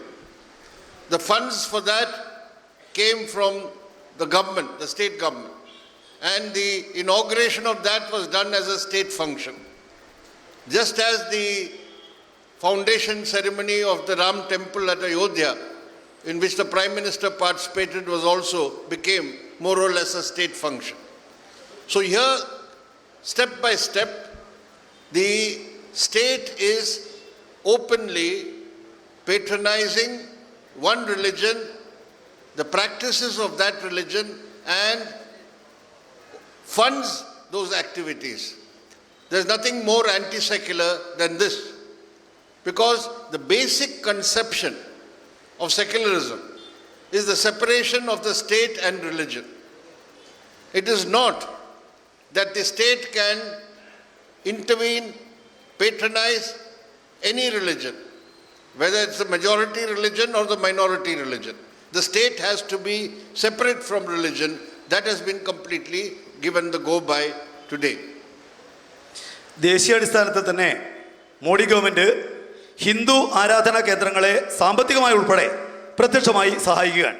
സമീപകാലത്ത് കാശി വിശ്വനാഥ ക്ഷേത്രവുമായി ബന്ധപ്പെട്ട ചടങ്ങിൽ പ്രധാനമന്ത്രി തന്നെ പങ്കെടുക്കുന്നിടയുണ്ടായി. ആ പരിപാടി യഥാർത്ഥത്തിൽ നിർവഹിച്ചത് സംസ്ഥാന ഗവൺമെൻറ്റിൻ്റെ ഫണ്ട് ഉപയോഗിച്ചാണ്. രാമക്ഷേത്ര നിർമ്മാണത്തിൽ എങ്ങനെയാണ് പ്രധാനമന്ത്രി പങ്കെടുത്തതെന്നും അതിനുവേണ്ടി എങ്ങനെയാണ് സംസ്ഥാന ഖജനാവ് പണം ചെലവഴിച്ചത് എന്നുള്ളതും നമ്മൾ കണ്ടിട്ടുള്ളതാണ്.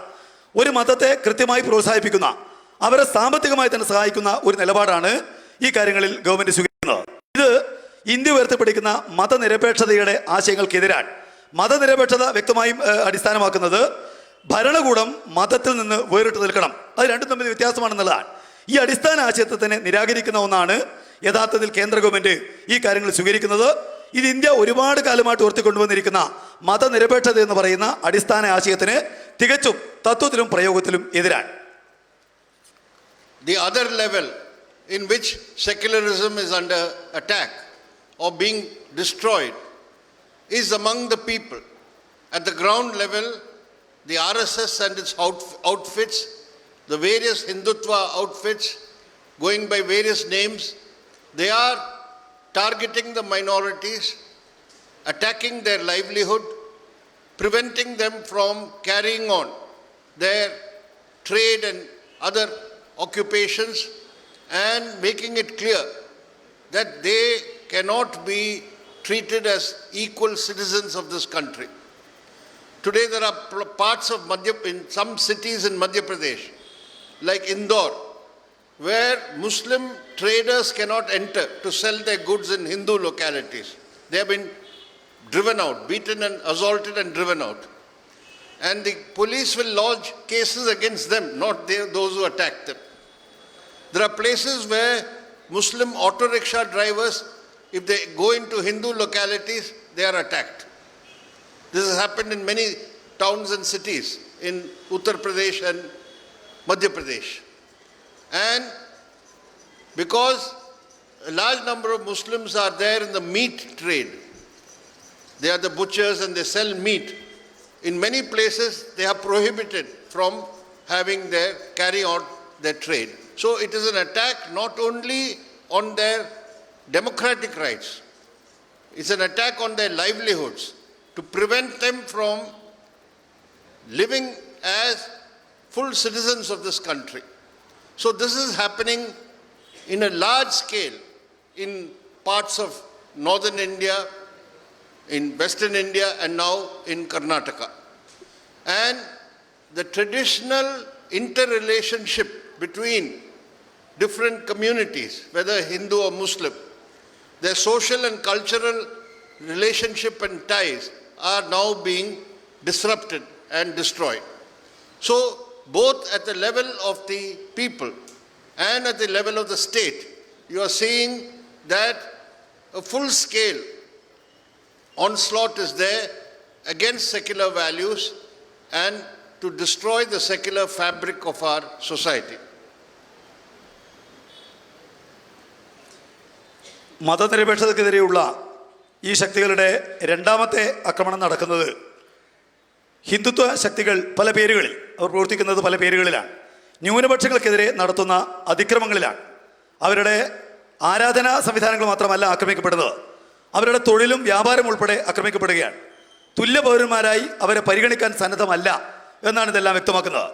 മധ്യപ്രദേശിലെ ഇൻഡോറിൽ മുസ്ലിങ്ങളടക്കമുള്ള ആളുകൾക്ക് ചില പ്രദേശങ്ങളിൽ പ്രവേശിക്കാൻ പാടില്ല വ്യാപാര സ്ഥലങ്ങളിൽ എന്നുള്ളത് അവിടെ നടപ്പാക്കപ്പെടുകയാണ്. പോലീസ് അവിടെ പ്രവേശിക്കുന്ന ആളുകൾക്കെതിരെ കേസെടുക്കാൻ പോലും മുന്നോട്ട് വരികയാണ്. ചില മേഖലകളിൽ ഹിന്ദു ഭൂരിപക്ഷ പ്രദേശങ്ങളിൽ മുസ്ലിം ഓട്ടോറിക്ഷക്കാരെ അങ്ങോട്ടേക്ക് അടക്കം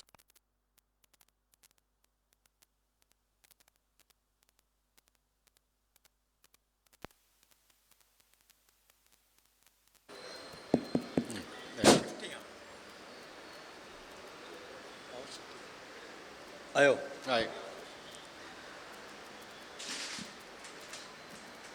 ചില ഹിന്ദു ഭൂരിപക്ഷ പ്രദേശങ്ങളിൽ മുസ്ലിം ഓട്ടോറിക്ഷക്കാരെ പ്രവേശിക്കാൻ അനുവദിക്കുന്നില്ല. ഇത് യു പിയിലും മധ്യപ്രദേശിലും സാർവത്രികമായി നടക്കുകയാണ്. നിരവധി മുസ്ലിങ്ങൾ മാംസവ്യാപാര മേഖലക്കകത്ത് പ്രവർത്തിക്കുന്നുണ്ട്. അവർക്ക് മാംസവ്യാപാരം നിഷേധിക്കുകയാണ്. ഇത് ഒരു സമൂഹത്തിൻ്റെ ജനാധിപത്യ അവകാശങ്ങൾക്കെതിരെ മാത്രമുള്ള കയ്യേറ്റമല്ല, അവരുടെ ജീവിക്കാനുള്ള സിവിൽ അവകാശങ്ങൾക്കെതിരെയുള്ള കയ്യേറ്റങ്ങളാണ്. ഇത് വടക്കേ ഇന്ത്യയിലും പടിഞ്ഞാറൻ ഇന്ത്യയിലും കർണാടകത്തിലുമെല്ലാം സാർവത്രികമായി നടപ്പാക്കുകയാണ്. ഇതുവഴി സംഭവിക്കുന്നത് സാമൂഹ്യ സാംസ്കാരിക രംഗത്ത് വ്യത്യസ്ത മതവിഭാഗങ്ങൾ തമ്മിലുള്ള ഐക്യം തന്നെ വെല്ലുവിളിക്കപ്പെടുകയാണ്. നമ്മുടെ രാജ്യത്ത് ഉയർന്നു വന്നിട്ടുള്ള മതനിരപേക്ഷ തത്വങ്ങളുടെ നിരാകരണമാണ് എന്ന് മാത്രമല്ല, നമ്മുടെ രാജ്യത്തിലെ മതനിരപേക്ഷ ഉള്ളടക്കത്തിൻ്റെ വലിയ നിലക്കുള്ള തകർച്ച കൂടിയാണ് ഇതിനെല്ലാം ഫലമായി രാജ്യത്താകെ സംഭവിച്ചുകൊണ്ടിരിക്കുന്നത്.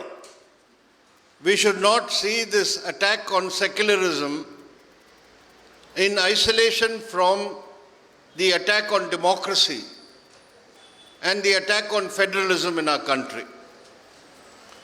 If India has to be a democracy, it has to have secularism. If India is to have secularism, it has to be a democracy. They are interconnected. What the Hindutva ideology says is that majoritarianism, we are a majority, therefore our rule should be there, and that is democracy because we are the majority. What they do not say is that in a democracy, every citizen, irrespective of their religious affiliation or background, should be equal. Because in democracy, unless there is equality between citizens, there can be no democracy. Majoritarianism means there is no democracy because everybody has no equal rights. And without equality and fraternity, as Dr. Ambedkar said, there can be no democracy. So today, the attack on secularism goes hand in hand with the attack on democracy and the establishment of majoritarian rule.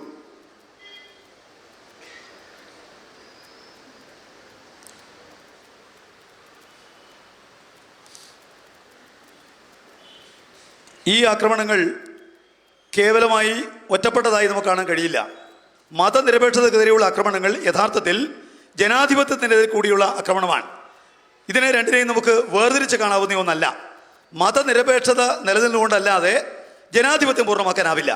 ജനാധിപത്യം നിലനിൽക്കണമെങ്കിൽ മതനിരപേക്ഷത അത്യന്താപേക്ഷിതമാണ്. കാരണം ജനാധിപത്യത്തിൽ മതവിശ്വാസം എന്താണ് എന്ന് പരിഗണിക്കാതെ ഓരോ പൗരനും തുല്യമായ അവകാശം ലഭ്യമാവുക എന്നുള്ളതാണ് മൗലികമായ കാര്യം. അവിടെ മതനിരപേക്ഷത തകർക്കപ്പെടുക എന്ന് പറഞ്ഞാൽ അതിൻ്റെ അർത്ഥം ജനാധിപത്യ അവകാശങ്ങൾ ഇല്ലാതാക്കപ്പെടുക എന്നുള്ളതാണ്. അംബേദ്കർ തന്നെ ഈ കാര്യം നേരത്തെ ചൂണ്ടിക്കാണിച്ചതാണ്. യഥാർത്ഥത്തിൽ മതനിരപേക്ഷതക്കെതിരെ നടക്കുന്ന ആക്രമണം മതനിരപേക്ഷതക്കെതിരെ മാത്രമുള്ള ആക്രമണമല്ല, അത് രാജ്യത്തിലെ ജനാധിപത്യത്തിനെതിരെയുള്ള ആക്രമണം കൂടിയാണ് എന്നുള്ള കാര്യം നമുക്ക് കൃത്യമായി മനസ്സിലാക്കാൻ വേണ്ടി കഴിയണം. That is why to defend secularism, you need to fight for democracy and federalism, because in a vast and diverse country like India, you cannot have an authoritarian unitary state. You need to have a federal setup in which all the different states, in all their variety, will have a degree of self-rule and autonomy. Even that is being destroyed by the Hindutva authoritarianism. So the fight for democracy, secularism and federalism goes hand in hand. And it is this fight against the Hindutva corporate regime which must be waged, because it is on the one hand the Hindutva forces and on the other hand the big corporates, the big bourgeoisie of our country, who have allied together to impose this Hindutva authoritarian anti-secular regime. So this fight has to be carried out, and it has to be an uncompromising fight. That is, you cannot say we'll accept some partial form of secularism. We can have 50% secularism and 50% Hindutva. Now, the Congress party must answer this. Why are they not taking a firm stand in defense of secularism when they claim that they are secular?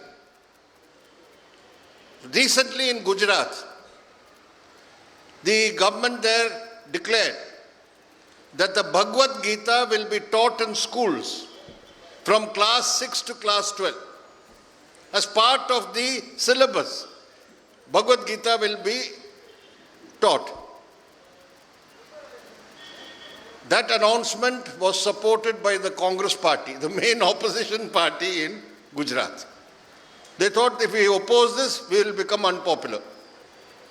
So you will see in all the BJP ruled states, in Uttar Pradesh, in Madhya Pradesh, all these places, whenever the BJP government takes a stand, they'll say they'll promote Ramayana. So the Congress party and the opposition say we'll do better than this. Their manifesto said we will start Ram Katha trails all over Madhya Pradesh. The Gehlot government said we'll set up a Vedic studies board to promote Vedic studies. So they think that we cannot counter these people by taking a firm secular position. So let us adopt a soft Hindutva stand.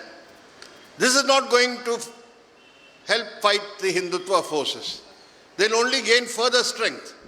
So that is why I say it requires an uncompromising fight, struggle to defend secularism.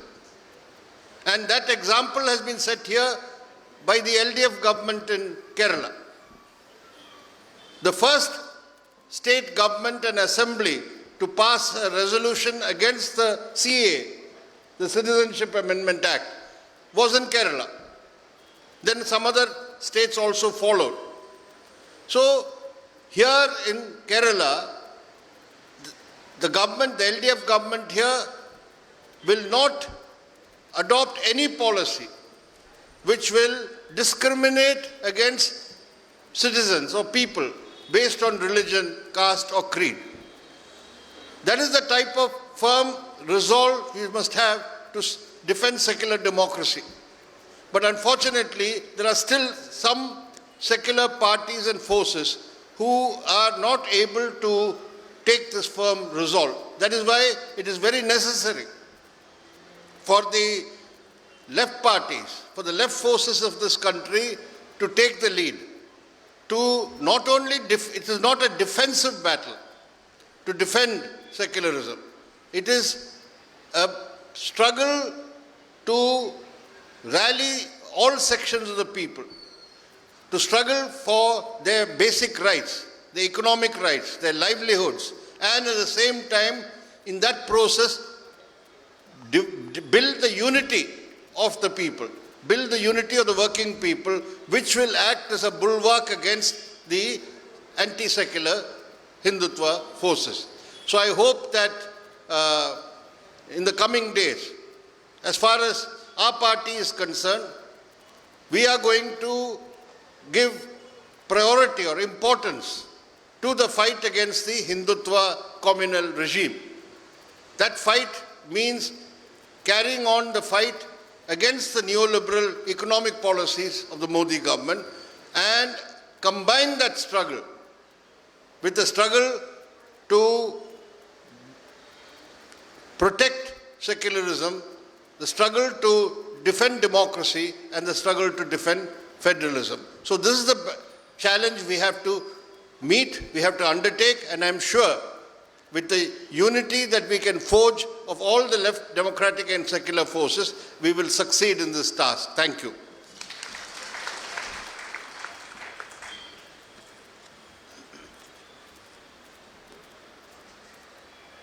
മതനിരപേക്ഷത സംരക്ഷിക്കാൻ സാധിക്കണമെങ്കിൽ ജനാധിപത്യത്തെയും ഫെഡറലിസത്തെയും സംരക്ഷിക്കേണ്ടതുണ്ട് എന്നുള്ളതാണ് ഇത് കാണിക്കുന്നത്.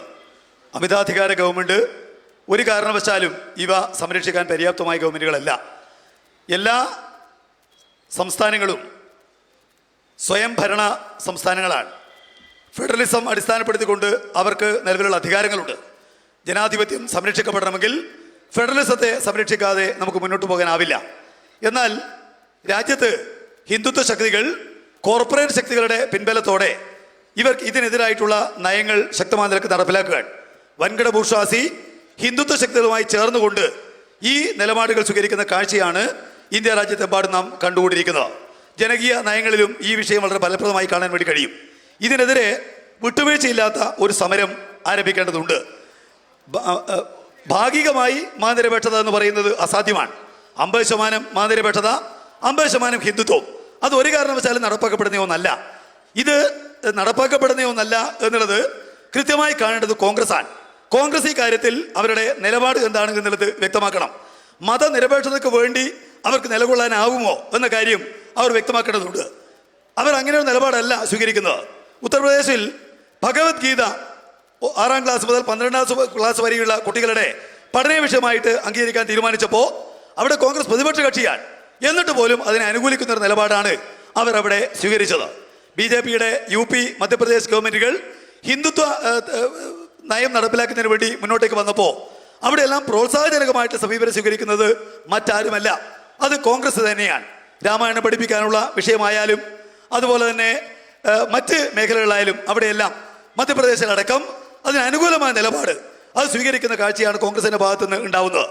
വേദപഠനവുമായി ബന്ധപ്പെട്ട കാര്യം വന്നപ്പോഴും കോൺഗ്രസ് സ്വീകരിക്കുന്ന സമീപനം വ്യത്യസ്തമല്ല. ഇത് യഥാർത്ഥത്തിൽ രാജ്യത്തിലെ മതനിരപേക്ഷതയെ വിട്ടുവീഴ്ചയില്ലാതെ സംരക്ഷിക്കുന്നതിന് വേണ്ടിയുള്ള നിലപാടിനെ നല്ലതുപോലെ ദുർബലപ്പെടുത്തുന്ന ഒന്നാണ്.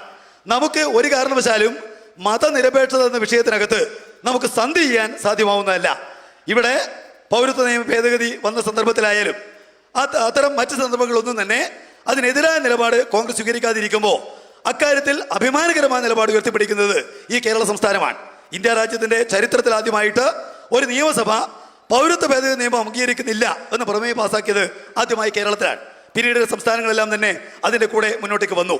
പൗരത്വത്തെ ഒരു കാരണവശാലും മതാടിസ്ഥാനത്തിലോ ജാതി അടിസ്ഥാനത്തിലോ ഭിന്നിപ്പിക്കാൻ തങ്ങൾ അനുവദിക്കില്ല എന്ന നിലപാടാണ് ഇടതുപക്ഷ ജനാധിപത്യ മുന്നണി മുന്നോട്ടേക്ക് വെക്കുന്നത്.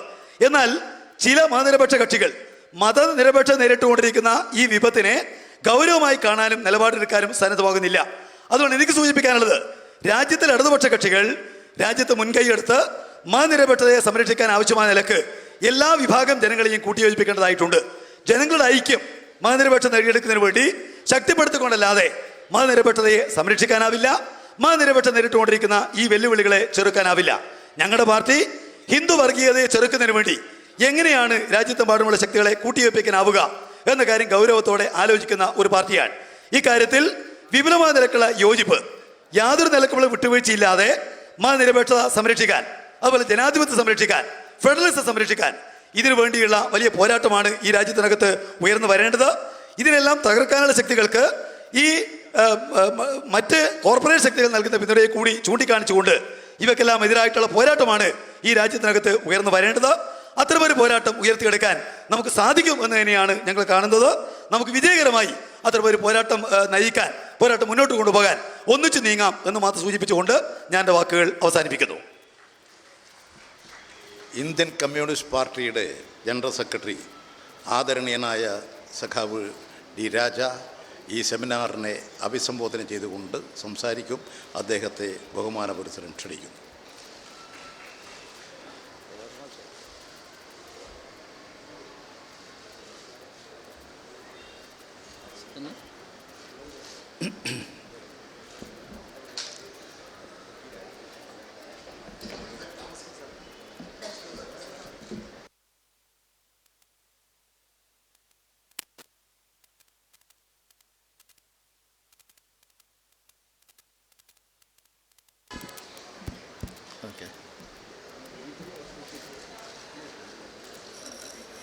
Respected Comrade Jayarajan, respected Comrade Prakash Karat, respected Sri Kadagamballi, comrades and friends,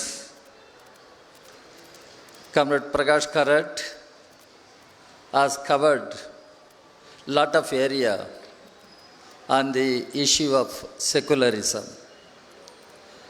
Today in the seminar, we are discussing challenge to secularism. What is the challenge? From where the challenge comes? Who is going to take up this challenge? This is what should be explained to the people of our country today. Because secularism means what should be the role of state, the government, in a multi-religious, multilingual, multicultural society. When we were talking about secularism, the communists, the BJP leaders, they started telling secularism is a foreign concept, imported concept. Then we broke their argument. We questioned the BJP leaders on every point. Then they started telling these people are pseudo-secularists, as though they are the genuine secularists. This debate took place for quite some time in India. Here, when I speak in Kannur, I must draw your attention. The debate took place not only in India, but all over the world. The debate on secularism. It means what should be the role of state. The debate took place in America. In America, the debate took place. One of the first amendments to the American Constitution was to define the role of church, the role of religion, and the role of state, and the relationship between religion and state. That means relationship between church and the state. The American president, Thomas Jefferson, was emphatic, and he said, he advocated the concept, there should be wall of separation between church and state. Church should not interfere in the affairs of state. State should not identify with any particular religion. There should be separation. Religion is a personal choice. They should not interfere. What the state should do, government should do. The government, the state, should be neutral to all religions. The state should be above all religions. The state should not identify with one particular religion. This debate took place in America. പ്രിയപ്പെട്ട E P Jayarajan, Prakash Karat, അതുപോലെ കടന്നപ്പള്ളി, മറ്റ് സഖാക്കളെ, സുഹൃത്തുക്കളെ, ഇവിടെ മതേതരത്വവുമായി ബന്ധപ്പെട്ടുകൊണ്ട് ഒട്ടേറെ കാര്യങ്ങൾ സഖാവ് പ്രകാശ് കാരാട്ട് സംസാരിച്ചു കഴിഞ്ഞു. നമ്മളിന്നിവിടെ ചർച്ച ചെയ്യുന്നത് മതേതരത്വം നേരിടുന്ന വെല്ലുവിളികൾ എന്ന വിഷയമാണ്. ആരാണ് ഈ വെല്ലുവിളി ഉയർത്തുന്നത്? എന്താണ് ഈ വെല്ലുവിളി? ആരാണ് ഈ വെല്ലുവിളി ഏറ്റെടുക്കാൻ പോകുന്നത്? ഈ കാര്യമാണ് നമ്മളിവിടെ പരിശോധിക്കേണ്ടതായിട്ടുള്ളത്. മതേതരത്വം എന്നുള്ളത് യഥാർത്ഥത്തിൽ ചർച്ച ചെയ്യുന്നത് സ്റ്റേറ്റിൻ്റെ റോള് എന്തായിരിക്കണം. മതവുമായി ബന്ധപ്പെട്ടുകൊണ്ട് പ്രത്യേകിച്ച് ഇന്ത്യയെപ്പോലെ ബഹുമതങ്ങളുള്ള ബഹുഭാഷകളുള്ള ഒരു രാജ്യത്തിനകത്ത് വളരെ പ്രധാനപ്പെട്ട ഒരു കാര്യമാണിത്. BJP കമ്മ്യൂണിസ്റ്റുകാർക്കെതിരെ പലപ്പോഴും ഉന്നയിച്ചിട്ടുള്ള ഒരു ആരോപണം, അതല്ലെങ്കിൽ മതേതരത്വത്തെക്കുറിച്ച് തന്നെ അവർ ഉന്നയിച്ചിട്ടുള്ള ഒരു ആരോപണം, ഇത് വിദേശത്ത് നിന്ന് ഇറക്കുമതി ചെയ്ത ഒരു കാഴ്ചപ്പാടാണ് എന്നുള്ളതാണ്. അവരുടെ അത്തരമൊരു വാദത്തെ നമ്മൾ എതിർത്ത് കഴിഞ്ഞപ്പോൾ, അത് പൊളിച്ചു കഴിഞ്ഞപ്പോൾ അവർ പറയുന്നത് കമ്മ്യൂണിസ്റ്റുകാരെന്ന് പറയുന്നവർ സ്യൂഡോ മതേതരവാദികളാണ്, അവർ യഥാർത്ഥത്തിൽ ഉള്ള മതേതരവാദികളല്ല, മറിച്ച് സ്യൂഡോ മതേതരവാദികളാണ് എന്നാണ് അവർ അവകാശപ്പെടുന്നത്. ഇന്ന് ഇവിടെ കണ്ണൂരിൽ വെച്ച് ഈ ഒരു വിഷയത്തെക്കുറിച്ച് സംസാരിക്കുമ്പോൾ നാം മനസ്സിലാക്കേണ്ടത് ഇത്തരമൊരു ചർച്ച നടക്കുന്നത് ഇന്ത്യയിൽ മാത്രമല്ല, ലോകത്തെല്ലായിടത്തും ഈ വിഷയം ചർച്ച ചെയ്യപ്പെടുന്നുണ്ട് എന്നുള്ളതാണ്. അമേരിക്കയിൽ, അവിടുത്തെ അമേരിക്കൻ ഭരണഘടനയ്ക്ക് ഉണ്ടായ ആദ്യത്തെ അമെൻമെൻറ്റുകളിൽ ഒന്ന് പള്ളിയുടെ റോൾ എന്തായിരിക്കണം, സ്റ്റേറ്റിൻ്റെ റോൾ എന്തായിരിക്കണം എന്നുള്ളതുമായി ബന്ധപ്പെട്ടുകൊണ്ടാണ്. അമേരിക്കൻ പ്രസിഡൻ്റായിരുന്ന തോമസ് ജെഫേഴ്സൺ അദ്ദേഹം വളരെ കൃത്യമായിട്ട് വ്യക്തമാക്കുകയുണ്ടായി, പള്ളിയും സ്റ്റേറ്റും തമ്മിൽ കൃത്യമായിട്ട് അവരുടെ ഇടപെടലുകൾക്കിടയിൽ കൃത്യമായിട്ടുള്ള വിഭജനം ഉണ്ടാകേണ്ടതുണ്ട്. സ്റ്റേറ്റ് ഒരിക്കലും ഏതെങ്കിലും ഒരു പ്രത്യേക മതവുമായിട്ട് മാത്രം ഐഡൻറ്റിഫൈ ചെയ്തുകൊണ്ട് സ്റ്റേറ്റിനെ കുറിച്ച് നമ്മൾ സംസാരിക്കാൻ പാടില്ല. മതം എന്ന് പറയുന്നത് ഓരോ വ്യക്തിയുടെയും തിരഞ്ഞെടുക്കാനുള്ള അവകാശമാണ്, സ്വകാര്യ അവകാശമാണ്. സ്റ്റേറ്റ് തീർച്ചയായിട്ടും എല്ലാ മതങ്ങൾക്കുമിടയിൽ നിഷ്പക്ഷമായ നിലപാടാണ് സ്വീകരിക്കേണ്ടത്. In India, the debate took place during the freedom struggle. the debate took place and is taking place in the post-independent India also.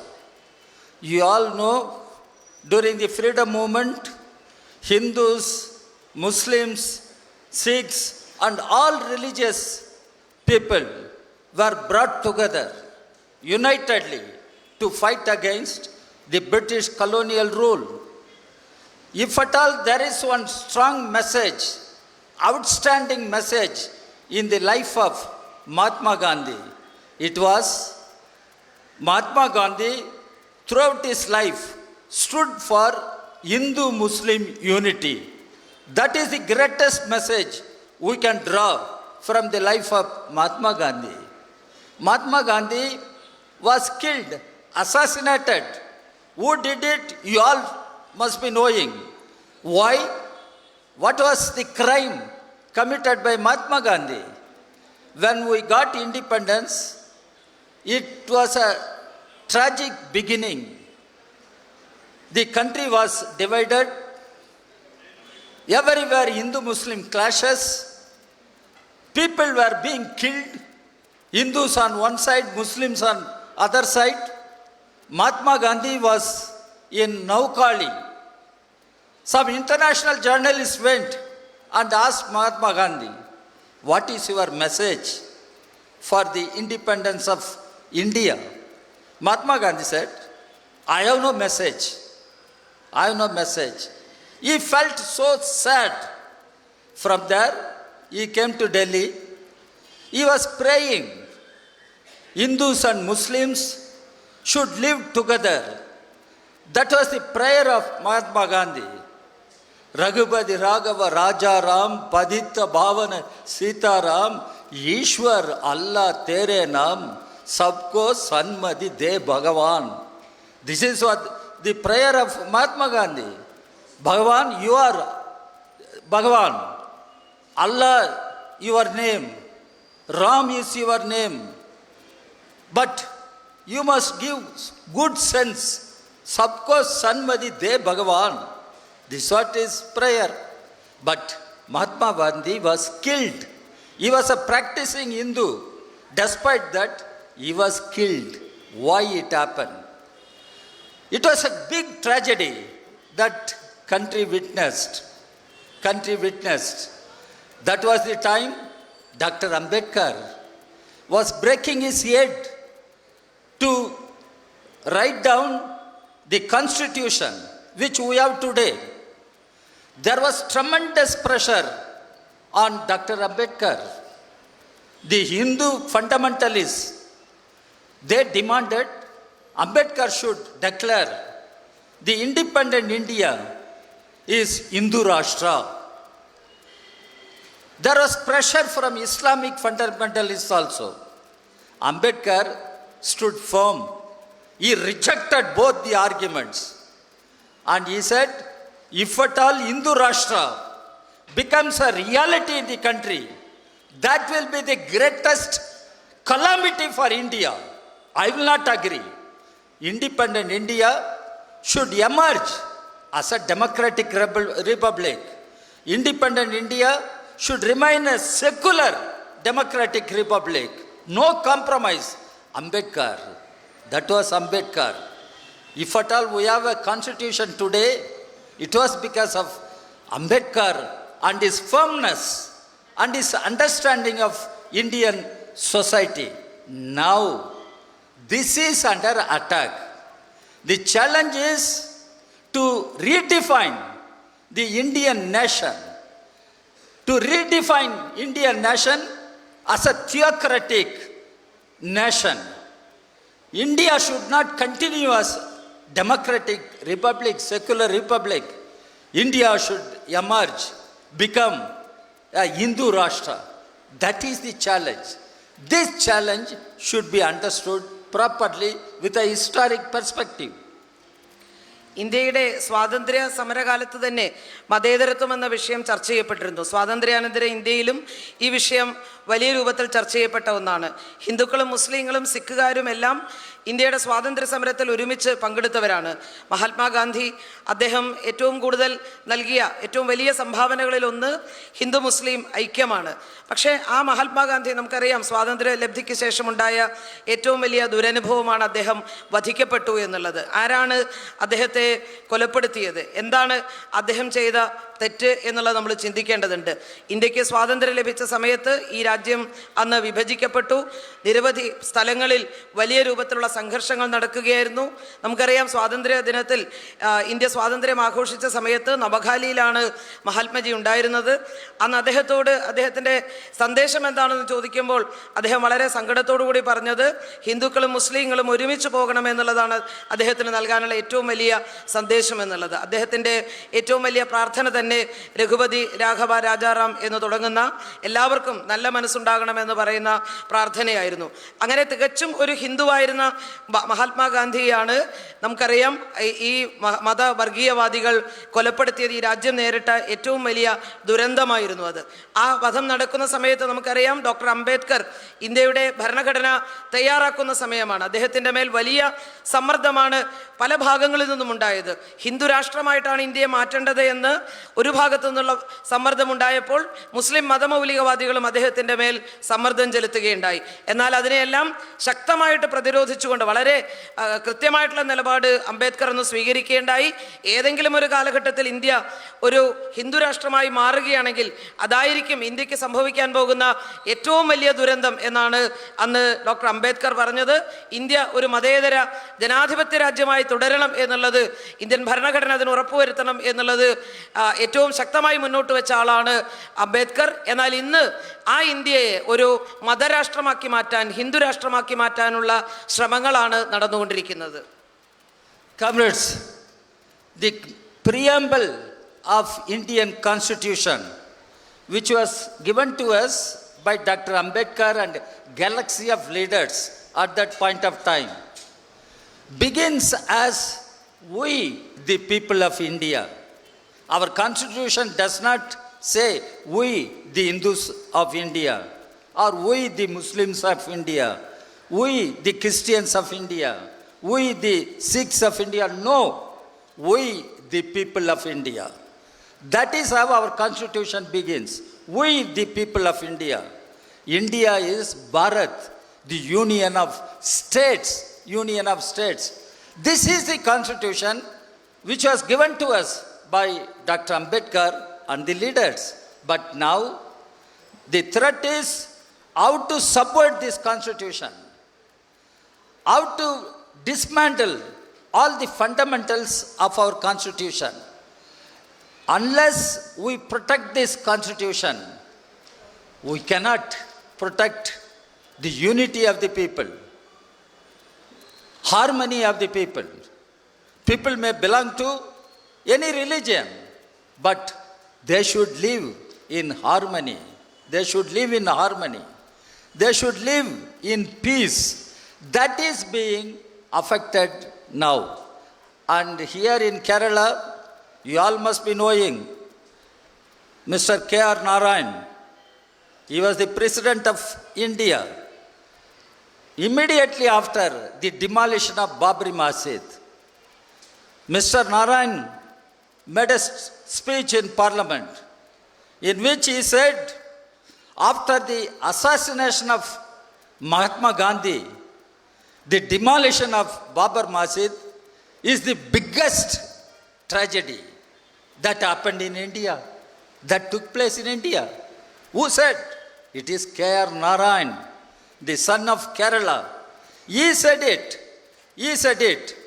And he argued for Hindu-Muslim unity, for communal harmony, for secular fabric of our society and constitution. നമ്മുടെ ഭരണഘടനയുടെ ആമുഖത്തിൽ തന്നെ അംബേദ്കറും ഭരണഘടനാ ശില്പികളും വളരെ കൃത്യമായി അത് തുടങ്ങുന്നത് തന്നെ ഇന്ത്യയിലെ ജനങ്ങളായ ഞങ്ങൾ എന്ന് പറഞ്ഞുകൊണ്ടാണ്. ഇന്ത്യയിലെ ഹിന്ദുക്കളായ ഞങ്ങളെന്നോ ഇന്ത്യയിലെ ക്രിസ്ത്യാനികളായ ഞങ്ങൾ അല്ലെങ്കിൽ ഇന്ത്യയിലെ മുസ്ലിങ്ങളായ ഞങ്ങൾ എന്ന് പറഞ്ഞുകൊണ്ടല്ല അത് ആരംഭിക്കുന്നത്. ഇന്ത്യ എന്ന ഭാരതം എന്നുള്ളത് ഇന്ത്യ വിവിധ സംസ്ഥാനങ്ങളുടെ ഐക്യത്തിലൂടെ രൂപപ്പെട്ട ഒന്നാണ് എന്ന സന്ദേശമാണ് ഭരണഘടന നൽകുന്നത്. ഇന്ന് ആ ഭരണഘടനയുടെ അടിസ്ഥാന തത്വങ്ങളെ അട്ടിമറിക്കാനുള്ള ശ്രമമാണ് നടന്നുകൊണ്ടിരിക്കുന്നത്. തീർച്ചയായും ഭരണഘടനയെ സംരക്ഷിച്ചുകൊണ്ട് മാത്രമേ നമുക്ക് രാജ്യത്തിൻ്റെ ഐക്യം സംരക്ഷിക്കാൻ വേണ്ടി സാധിക്കൂ.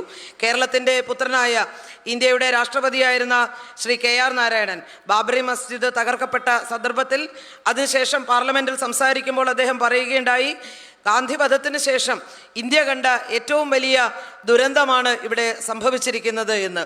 അതുകൊണ്ട് ഈ ഭരണഘടനയെ സംരക്ഷിച്ചുകൊണ്ട് മാത്രമേ നമുക്ക് ഇന്ത്യയുടെ മതേതരത്വത്തെ സംരക്ഷിക്കാൻ വേണ്ടി സാധിക്കൂ. Comrades, friends, Comrade Prakash Karat was referring to what is happening in Karnataka. What is happening in other states which were ruled by the BJP. In Karnataka, one minister made a statement. Very soon, the tricolor flag will be replaced by saffron flag, that is Bhagwa. This is what he said. And so far, till now, Mr. Modi did not utter a word on this issue. Mr. Amit Shah did not utter a word because they agree, they approve such statements made by the Hindu right-wing activists, the Hindutva activists. It is going on everywhere. They dictate what people should eat, should not eat, what people should wear, should not wear, how people should behave. Now, these are all dictated by RSS. And for your information, I am telling you, RSS was formed in the same year 1925 when the Communist Party of India was formed. When the Communist Party of India stood in the forefront of freedom movement, making supreme sacrifices, RSS didn't do nothing. RSS did not raise its small finger against British Raj, and RSS was collaborating with the British Raj. It was communists who fought against British Raj, and now the communists will have to take up the challenge that is coming from RSS, who is posing a threat to Indian secularism. That is RSS. That is Hindutva forces. That is why minorities are under attack. Minorities, religious minorities are under attack. And again, I will have to go to Dr. Ambedkar. It is time we should remember Ambedkar and we should try to learn what Ambedkar has said during his time. Dr. Ambedkar has said, many communities may be minority communities, Muslims, Christians, or some other religions. Minority communities may be crushed. If not crushed, they may be tyrannized and oppressed. They are sure to be denied equality before law and equal opportunity in public life. This is what is exactly happening to Muslims and other minorities in all parts of the country. How we are going to fight it? How we are going to take up this challenge? Again, I must underline the fact, as communists, we should and we are fighting for a casteless India, for a classless India, for an India where our women will have empowerment, equality, and dignified life. We have to fight for such an India. Now, what RSS and Sangh Parivar outfits are saying, doing, they divide even the marginalized sections, because RSS wants to perpetuate the caste system, the Brahminical Manuvadi social structure. RSS wants to perpetuate, and RSS has not given up the Chaturvarna, the caste system. RSS wants caste system to continue, for which what do they do? Even among the Dalits, OBCs, tribals, they promote the idea of Hindutva. Today, sociologists in India, the scientists in India are talking about subaltern Hindutva. What is this subaltern Hindutva? There is Brahminical Hindutva. RSS has been representing Brahminical Hindutva. The same RSS now trying to divide Dalits, OBCs, and promote subaltern Hindutva. So there can be Brahminical Hindutva, there can be subaltern Hindutva, but these people should not come together to fight Hindutva. That is the tactics of RSS. How we are going to fight this? How we are going to fight this? As communists, we need to fight against the caste system, the caste hierarchy. Communists need to fight against all forms of class exploitations. Communists need to fight for equality, empowerment of women. Unless we do this, it is going to be extremely difficult to fight the menace of RSS and BJP, who have become so aggressive. This is the thing comrades should keep in mind. കർണാടകത്തിലും ഇന്ത്യയിലെ മറ്റ് സംസ്ഥാനങ്ങളിലും സംഭവിച്ചുകൊണ്ടിരിക്കുന്ന കാര്യങ്ങളെക്കുറിച്ച് നേരത്തെ ഇവിടെ സഖാവ് പ്രകാശ് കാരാട്ട് സൂചിപ്പിക്കുകയുണ്ടായി. കർണാടകത്തിലെ ഒരു മന്ത്രി അടുത്ത ദിവസം പറഞ്ഞത് ത്രിവർണ്ണ പതാകയ്ക്ക് പകരം കാവിക്കൊടി ഇന്ത്യയുടെ ദേശീയ പതാകയായി പ്രഖ്യാപിക്കുമെന്നാണ്. ഈ ഒരു വിഷയത്തിൽ പ്രധാനമന്ത്രി മോദിയോ അമിത്ഷായോ ഒരു വാക്കുപോലും പ്രതികരിക്കാൻ വേണ്ടി തയ്യാറായിട്ടില്ല. കാരണം അവരുടെ മനസ്സിലിരിപ്പ് അതുതന്നെയാണ് എന്നുള്ളത് കൊണ്ടാണ്. ഇന്ന് RSS ആണ് ഇന്ത്യയിൽ, അവരാണ് നിയന്ത്രിക്കുന്നത്. എന്താണ് നമ്മൾ ഭക്ഷണം കഴിക്കേണ്ടത്, എന്താണ് എന്ത് വസ്ത്രമാണ് നമ്മൾ ധരിക്കേണ്ടത്, എങ്ങനെയാണ് നമ്മൾ പെരുമാറേണ്ടത്, ഇതെല്ലാം ഞങ്ങളാണ് തീരുമാനിക്കുന്നത് എന്നാണ് RSS പറയുന്നത്. 1925 RSS രൂപം കൊണ്ടത്. ഇന്ത്യക്കകത്ത് കമ്മ്യൂണിസ്റ്റ് പാർട്ടി രൂപം കൊണ്ടതും അതേ ഘട്ടത്തിലാണ്. എന്താണ് സ്വാതന്ത്ര്യ സമര പോരാട്ടത്തിൽ കമ്മ്യൂണിസ്റ്റുകാർ വഹിച്ച പങ്ക്, RSSന്റെ പങ്ക് എന്തായിരുന്നു? നമുക്കറിയാം. സ്വാതന്ത്ര്യ സമര പോരാട്ടത്തിൽ ധീരമായ രക്തസാക്ഷിത്വം വഹിച്ചവരാണ്, ധീരമായ ത്യാഗങ്ങൾ അനുഷ്ഠിച്ചവരാണ് കമ്മ്യൂണിസ്റ്റുകാരെങ്കിൽ RSS ആ സ്വാതന്ത്ര്യ സമരത്തിൽ ഒരു പങ്കും വഹിച്ചിട്ടില്ലെന്ന് മാത്രമല്ല, ബ്രിട്ടീഷുകാർക്ക് വിടുപണി ചെയ്യുകയാണ് ചെയ്തിട്ടുള്ളത്. അംബേദ്കർ സൂചിപ്പിച്ചിട്ടുണ്ട്, ഇന്ത്യക്കകത്ത് സാധാരണ മുസ്ലിമുകളും ക്രിസ്ത്യാനികളും ഒക്കെ അടക്കമുള്ള ന്യൂനപക്ഷങ്ങളെ സംബന്ധിച്ചിടത്തോളം അവർക്ക് പ്രത്യേകമായിട്ടുള്ള സംരക്ഷണം നൽകിയിട്ടില്ലെങ്കിൽ അവർക്ക് നേരെ അടിച്ചമർത്തലുകൾ ഉണ്ടാകാൻ സാധ്യതയുണ്ട്. നിയമത്തിന് മുന്നിൽ അവർക്ക് തുല്യത നിഷേധിക്കപ്പെടാനുള്ള സാധ്യതയുണ്ട് എന്ന്. ഇന്ന് അതാണ് യഥാർത്ഥത്തിൽ ഇന്ത്യക്കകത്ത് സംഭവിച്ചുകൊണ്ടിരിക്കുന്നത്. ഈ ഒരു വെല്ലുവിളിയെ എങ്ങനെയാണ് നമുക്ക് നേരിടാൻ വേണ്ടി സാധിക്കുക? ജാതിരഹിതമായ, വർഗരഹിതമായ സ്ത്രീ സ്വാതന്ത്ര്യവും സ്ത്രീകൾക്ക് സ്വന്തമായ തീരുമാനമെടുക്കാൻ കഴിയുന്ന ഒരു ഇന്ത്യ, ആ ഇന്ത്യയെ സൃഷ്ടിക്കുന്നതിന് വേണ്ടിയുള്ള പോരാട്ടമാണ് ഇന്ന് ആവശ്യമായിട്ടുള്ളത്. RSS ഇന്ന് ചെയ്തുകൊണ്ടിരിക്കുന്നത് ഹിന്ദുക്കളുടെ ഇടയിലുള്ള ഏറ്റവും അരികുവൽക്കരിക്കപ്പെട്ട വിഭാഗങ്ങളെ അടക്കം, അവരുടെ ഇടയിലടക്കം ഭിന്നത സൃഷ്ടിക്കുക എന്നുള്ളതാണ്. നമുക്കറിയാം, മനുവാദികളാണ് RSS എന്നുള്ളത്. അവർ എല്ലാ തരത്തിലും ബ്രാഹ്മണ മേധാവിത്വത്തെ അംഗീകരിക്കുന്നവരാണ്. ഈ ജാതി വ്യവസ്ഥ തുടരണമെന്ന്, ചാതുർവർണ്ണ്യം തുടരണമെന്ന് ചിന്തിക്കുന്നവരാണ്. എന്നാൽ ഇന്ന് ഹിന്ദുത്വവാദത്തോടൊപ്പം, ബ്രാഹ്മണ വാദത്തോടൊപ്പം സബോൾട്ടൻ ഹിന്ദുയിസം എന്നുള്ള മറ്റൊരു കാഴ്ചപ്പാട് കൂടി അവർ ഉയർത്തുകയാണ്. എന്താണ് അതിൻ്റെ അർത്ഥം?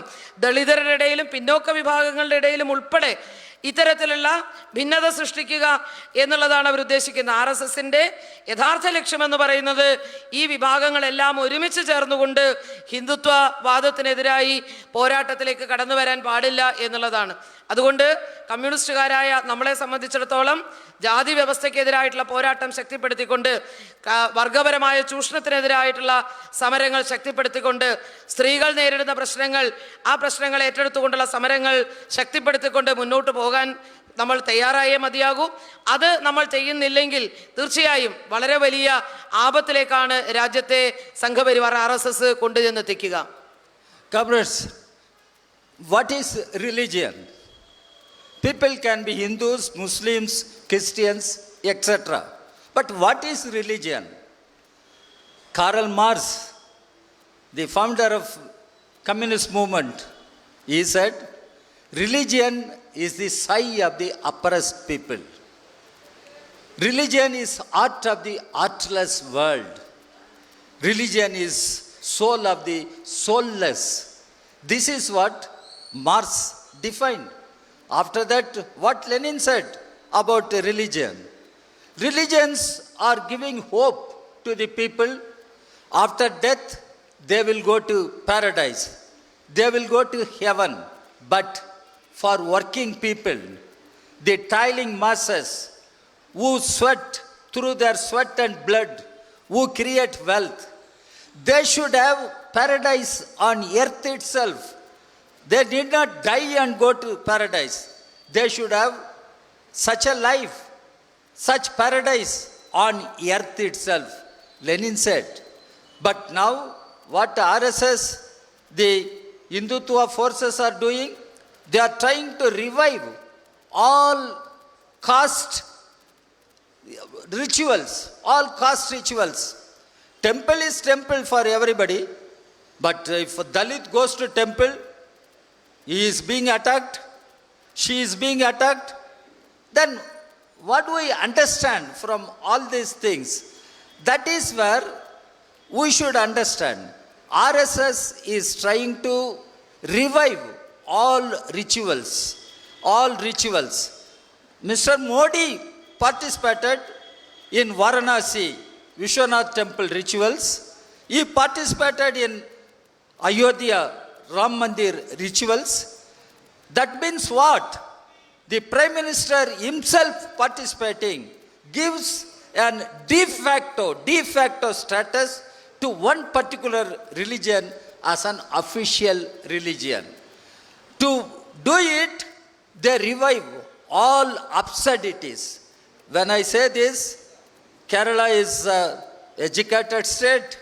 You must know the French thinker Voltaire.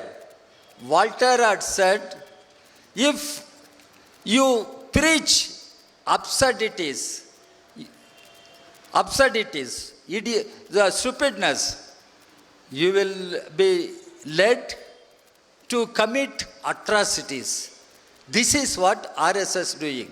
Spread absurdities among the people and commit atrocities against Dalits, Adivasis, against Muslims, Christians. This is what is going on in our country.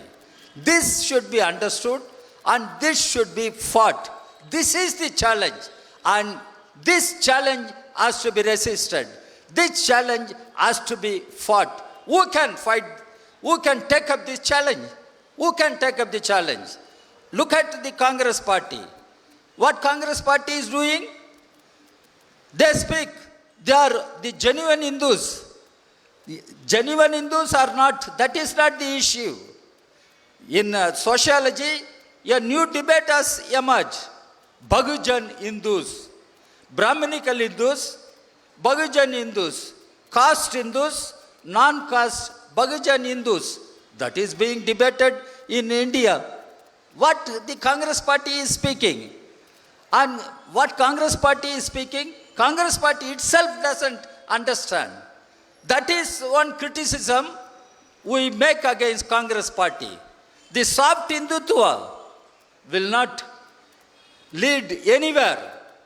You must rethink your policy. And even on economic policies, we are telling the Congress party, At least get back to Nehruvian economic policies, Nehru's policies. Congress party doesn't listen. So it is time Congress party must do serious introspection. Congress party must rework its strategies, reassess its positions. Having said that, we cannot leave it because Congress party has not come. We as communists, we should try to mobilize all other secular democratic forces. We should mobilize. And congressmen also will rethink, and they will also start moving towards the left. And the broad left secular democratic unity, that alone can put up a fight against the challenge that is coming from RSS and Sangh Parivar outfits. എന്താണ് മതം എന്നുള്ളത് നമ്മൾ പരിശോധിക്കേണ്ടതുണ്ട്. Marks മതത്തെക്കുറിച്ച് പറഞ്ഞത് നമുക്ക് എല്ലാവർക്കും അറിയാം. കഷ്ടപ്പെടുന്നവൻ്റെ ദീർഘനിശ്വാസമാണ് ഹൃദയമില്ലാത്തവൻ ലോകത്തിൻ്റെ ഹൃദയമാണ് മാർക്സിസം എന്നാണ് മതം എന്നാണ് മാർക്സ് പറഞ്ഞത്. ലെനിൻ ഒന്നുകൂടി ചേർത്ത് പറയുകയുണ്ടായി, മതം നമ്മളോട് പറയുന്നത് മരണത്തിന് ശേഷമുള്ള സ്വർഗത്തെക്കുറിച്ചാണെങ്കിൽ കഷ്ടപ്പെടുന്ന ജനങ്ങളുടെ തൊഴിലാളികൾക്ക് ഈ ജീവിക്കുന്ന കാലഘട്ടത്തിൽ തന്നെ ഭൂമിയിൽ തന്നെ അവർക്ക് സ്വർഗം സൃഷ്ടിക്കുക എന്നുള്ളതാണ് കമ്മ്യൂണിസ്റ്റുകാരൻ അല്ലെങ്കിൽ സോഷ്യലിസത്തിലൂടെ ലക്ഷ്യം വെക്കുന്നത് എന്നാണ്. എന്നാൽ എന്താണ് RSS എന്ന് ചെയ്തുകൊണ്ടിരിക്കുന്ന മതത്തിൻ്റെ പേരിൽ? അവർ യഥാർത്ഥത്തിൽ ചെയ്തുകൊണ്ടിരിക്കുന്നത് ജാതീയമായ ആചാരങ്ങളെ തിരിച്ചു കൊണ്ടുവരാനുള്ള, അനാചാരങ്ങളെ തിരിച്ചു കൊണ്ടുവരാനുള്ള ശ്രമമാണ്. ഒരു ദളിതൻ ക്ഷേത്രത്തിലേക്ക് പോകുമ്പോൾ ആക്രമിക്കപ്പെടുന്നു എന്നുള്ളത് നമ്മൾ കാണണം. എല്ലാ തരത്തിലുമുള്ള ആചാരങ്ങളെ മടക്കി കൊണ്ടുവരാനുള്ള ശ്രമം അവർ നടത്തുന്നു. പ്രധാനമന്ത്രി മോദി വാരാണസിയിലെ അവിടുത്തെ വിശ്വനാഥ ക്ഷേത്രത്തിലേക്ക് ചെന്ന ആചാരങ്ങളിൽ പങ്കെടുക്കുന്നു, അയോധ്യ ക്ഷേത്രത്തിലെ ശിലാസ്ഥാപന ചടങ്ങിൽ പങ്കെടുക്കുന്നു. ഇത് നൽകുന്ന സന്ദേശമാണ് എന്താണ്? ഹിന്ദു മതത്തെ ഔദ്യോഗിക മതമായി ഈ രാജ്യം അംഗീകരിക്കുന്നു എന്ന വളരെ തെറ്റായിട്ടുള്ള ഒരു സന്ദേശമാണ് തീർച്ചയായിട്ടും ഇത് നൽകുന്നത്. കേരളത്തിലെ ജനങ്ങൾ വിദ്യാഭ്യാസമുള്ളവരാണ്. അതുകൊണ്ട് തന്നെ അന്ധവിശ്വാസങ്ങളെ മതവിശ്വാസത്തിൻ്റെ മറവിൽ പ്രചരിപ്പിക്കുന്നത് നിങ്ങൾക്ക് തിരിച്ചറിയാൻ വേണ്ടി സാധിക്കും. പ്രശസ്ത ഫ്രഞ്ച് ചിന്തകനായിരുന്ന വോൾട്ടയർ പറഞ്ഞിട്ടുണ്ട്, നിങ്ങൾ അന്ധവിശ്വാസങ്ങളെ, അബ്സർഡിറ്റികളെ ആണ് നിങ്ങൾ പ്രോത്സാഹിപ്പിക്കുന്നതെങ്കിൽ തീർച്ചയായിട്ടും അതിൻ്റെ ഫലമെന്ന് പറയുന്നത് വലിയ രൂപത്തിലുള്ള അതിക്രമങ്ങളിലേക്ക് ആ സമൂഹം നയിക്കപ്പെടും എന്നുള്ളതാണ്. അതാണ് ഇന്ന് RSS ചെയ്തുകൊണ്ടിരിക്കുന്നത്. ഈ അന്ധവിശ്വാസങ്ങളുടെ ഇത്തരം തെറ്റായ ചിന്തകളുടെ തുടർച്ചയായിട്ട് ദളിതർക്കും അതുപോലെ മറ്റു വിഭാഗങ്ങൾക്കും എതിരായിട്ടുള്ള അതിക്രമങ്ങൾ രാജ്യത്തിനകത്ത് വർദ്ധിക്കുകയാണ്. ആരാണ് ഈ വെല്ലുവിളികളെ ഏറ്റെടുക്കേണ്ടത്? ആർക്കാണ് അതിന് സാധിക്കുക? കോൺഗ്രസിനെ നിങ്ങൾ നോക്കൂ. കോൺഗ്രസ് പറയുന്നത് ഞങ്ങളാണ് യഥാർത്ഥ ഹിന്ദുക്കൾ എന്നാണ്. ഇപ്പോൾ അത്തരമൊരു ചർച്ച നടക്കുന്നുണ്ട്, ബ്രാഹ്മണിക്കൽ ഹിന്ദുക്കൾ എന്നും അതുപോലെ ബഹുജൻ ഹിന്ദുക്കളും എന്നൊക്കെ പറഞ്ഞുകൊണ്ട്. ഒരു കാര്യം വളരെ വ്യക്തമാണ്, കോൺഗ്രസിൻ്റെ ഈ മൃദു ഹിന്ദുത്വ സമീപനം ഒരു തരത്തിലും വർഗീയവാദത്തെ എതിർക്കുന്നതിന് സഹായകരമായിട്ടുള്ള ഒന്നല്ല.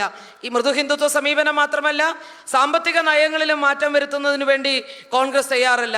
കോൺഗ്രസിനോട് പറയാനുള്ളത് അവർ സ്വയം ആത്മപരിശോധനയ്ക്ക് തയ്യാറാകണം, അവരുടെ നയങ്ങളെ പുനഃപരിശോധിക്കാൻ അവർ തയ്യാറാകണം എന്നാണ്.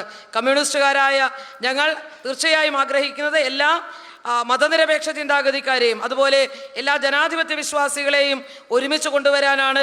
കോൺഗ്രസിനൊപ്പം നിൽക്കുന്നവരും തീർച്ചയായും ആ ഒരു കാഴ്ചപ്പാടിനോടൊപ്പം ചേരും എന്നാണ് ഞങ്ങൾ കരുതുന്നത്. അത്തരത്തിൽ വിശാലമായ ഒരു ഇടതുപക്ഷ മതേതര ജനാധിപത്യ ഐക്യം ഇന്ത്യക്കകത്ത് ഇന്ന് രൂപപ്പെടുത്തേണ്ടതുണ്ട്. Comrades, finally, as communists, we will strive for building a broadest possible unity of secular democratic forces. At the same time, as communists, we will stand up to this challenge posed by RSS in any situation, in any part of the country. This red flag fought and liberated the country from British Raj. The days are very near. We will see the nation is saved, constitution is saved. We will save this country from BJP Raj also, RSS Raj also. Communists, the red flag, will stand up to the challenge posed by RSS and Sangh Parivar outfits. We will win and we will save India. We will save the Constitution. So, comrades, let us fight. Let us carry forward our struggle. Thank you very much. തീർച്ചയായും ഇത്തരത്തിൽ ഒരു വിശാലമായ ഇടത് മതേതര ജനാധിപത്യ സഖ്യം രൂപീകരിക്കുന്നതിന് നേതൃത്വം കൊടുക്കുന്നതിനെ കുറിച്ച് പറയുമ്പോഴും ഒരു കാര്യം ഉറപ്പിച്ചു പറയാൻ ആഗ്രഹിക്കുകയാണ്. ഇന്ത്യയിലെ കമ്മ്യൂണിസ്റ്റുകാർ ഈ ചെങ്കൊടിയുടെ പ്രസ്ഥാനം തീർച്ചയായും ഈ വെല്ലുവിളിയെ ഏറ്റെടുക്കുക തന്നെ ചെയ്യും. ഏതു തരത്തിലുള്ള എതിർപ്പുകൾ നേരിടേണ്ടി വന്നാലും RSS ഇന്ത്യയിൽ നടപ്പാക്കാൻ ശ്രമിക്കുന്ന ഈ ഹിന്ദുത്വ രാജിനെ എതിർക്കുന്നതിൻ്റെ മുൻനിരയിൽ ഇന്ത്യയിലെ കമ്മ്യൂണിസ്റ്റ് പ്രസ്ഥാനമുണ്ടാകും. ഈ രാജ്യത്തെ നമ്മൾ സംരക്ഷിക്കുക തന്നെ ചെയ്യും. ഇന്ത്യൻ ഭരണഘടനയെ നമ്മൾ സംരക്ഷിക്കുക തന്നെ ചെയ്യും. ആ പോരാട്ടത്തിൻ്റെ മുന്നിൽ ഇന്ത്യയിലെ കമ്മ്യൂണിസ്റ്റുകാർ, ഇന്ത്യയിലെ ചെങ്കൊടിയുടെ പ്രസ്ഥാനമാണ് തീർച്ചയായിട്ടും ഉണ്ടാവുക.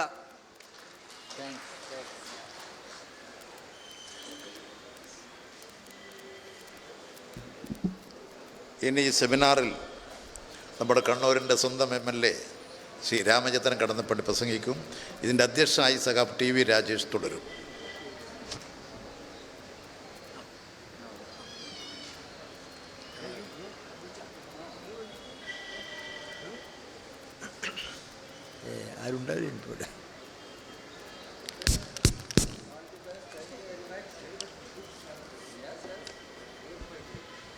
ബഹുമാനപ്പെട്ട അധ്യക്ഷൻ VP, ഇവിടെ ഈ നമ്മുടെ സെമിനാർ ഉദ്ഘാടനം ചെയ്ത ബഹുമാനപ്പെട്ട CPIM അഖിലേന്ത്യാ ജനറൽ ആയിരുന്ന PB മെമ്പർ പ്രകാശ് കാരാട്ട്, ഇവിടെ സംസാരിച്ചു കഴിഞ്ഞ CPIയുടെ അഖിലേന്ത്യാ ജനറൽ സെക്രട്ടറി സഖാവ് D രാജ, സുഹൃത്തുക്കളെ, സഹോദരന്മാരെ, സഖാക്കളെ, ഇനിയൊരു ദീർഘമേറിയ പ്രസംഗത്തിൻ്റെ ആവശ്യകതയില്ല എന്നെനിക്കറിയാം. ഏറ്റവും കാലിക പ്രാധാന്യമുള്ള ഒരു വിഷയമാണ് CPIMൻ്റെ 23ാമത് പാർട്ടി കോൺഗ്രസിനോടനുബന്ധമായി നടത്തിയ ഈ സെമിനാറിൽ ചർച്ചയ്ക്ക് വിഷയമായി. ചരിത്രപ്രധാനമായ തീരുമാനമെടുക്കാൻ കഴിയുന്ന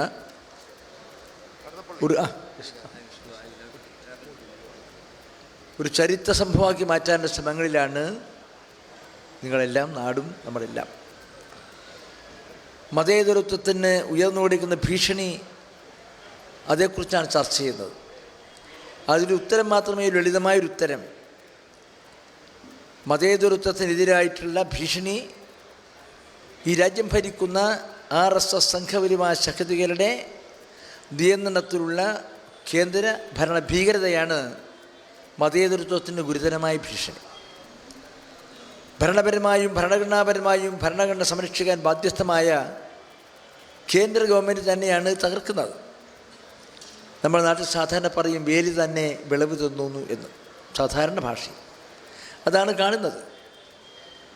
ഭരണഘടനയോട് സത്യസന്ധമായ നീതി പുലർത്താൻ കഴിയാത്തവർ, ഭരണഘടനയുടെ മൂല്യങ്ങളെ തകർക്കുന്നവർ, അത് വലിച്ചെറിയുന്നവർ, ഭരണഘടനാപരമായി സ്വീകരിക്കപ്പെടേണ്ട ഫലസമ്പ്രദായത്തെ തല്ലിത്തകർക്കുന്നവർ, അങ്ങനെയെല്ലാം തകർത്ത് തരിപ്പണമാക്കി മുന്നോട്ട് കൊണ്ടുപോകുന്ന ഒരു ഭരണഭീകരത മുമ്പിലാണ് നമ്മുടെ നാട് നിൽക്കുന്നത്.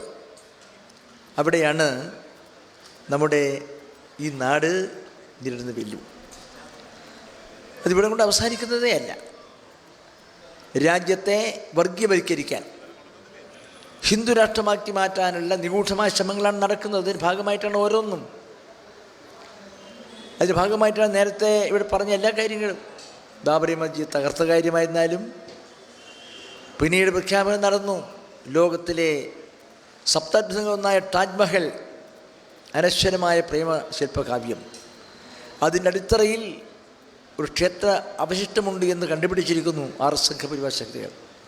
അത് കണ്ടുപിടിക്കാൻ എന്ത് ചെയ്യണം? താജ്മഹൽ തകർത്തേ പറ്റും. തൽക്കാലം നിർത്തി വെച്ചത് മാത്രമേ ഉള്ളൂ. എന്ന് പറഞ്ഞാൽ എല്ലാം തകർക്കുകയാണ്. ഭരണഘടനയും വിശ്വാസങ്ങളുമില്ല. ലോകത്തിലെ ഏറ്റവും വലിയ മതേതര ജനാധിപത്യ പരമാധികാര രാജ്യമാണ് ഈ മഹാരാജ്യം. ഈ രാജ്യത്തിൻ്റെ ഭരണഘടനയും ജനാധിപത്യവും മതനിരപേക്ഷതയും സംരക്ഷിക്കാൻ ജനങ്ങൾ രണ്ടാം സ്വാതന്ത്ര്യ സമരത്തിൻ്റെ ആത്മവീര്യത്തോട് രംഗത്തിറങ്ങേണ്ട ഒരു വർത്തമാനകാലത്താണ് നമ്മൾ നിൽക്കുന്നത്. ഡി രാജ പറഞ്ഞു ഗാന്ധിയുമായി ബന്ധപ്പെട്ട കാര്യങ്ങൾ. ഇന്ത്യൻ പാർലമെൻറ്റിൽ 1.5 മണിക്കൂർ സമയമാണ് ഗാന്ധിയുടെ ഘാതകൻ ഗോഡ്സെയെക്കുറിച്ച് പറഞ്ഞത്. ക്ഷേത്രങ്ങളും പ്രതിമകളും സ്ഥാപിക്കുന്ന ഇന്ത്യയിലുടനീളം 1.5 മണിക്കൂർ സമയം. അത് കെട്ടിയൊന്നു ചേർ. പക്ഷേ അവിടെയും പ്രതിഷേധമുയർത്തിയത് ഇടതുപക്ഷ പ്രസ്ഥാനങ്ങളാണ്. പ്രതിഷേധിക്കുന്ന പ്രതീക്ഷ ആളുകൾ നിശബ്ദരായി നോക്കി നിൽക്കുകയായിരുന്നു.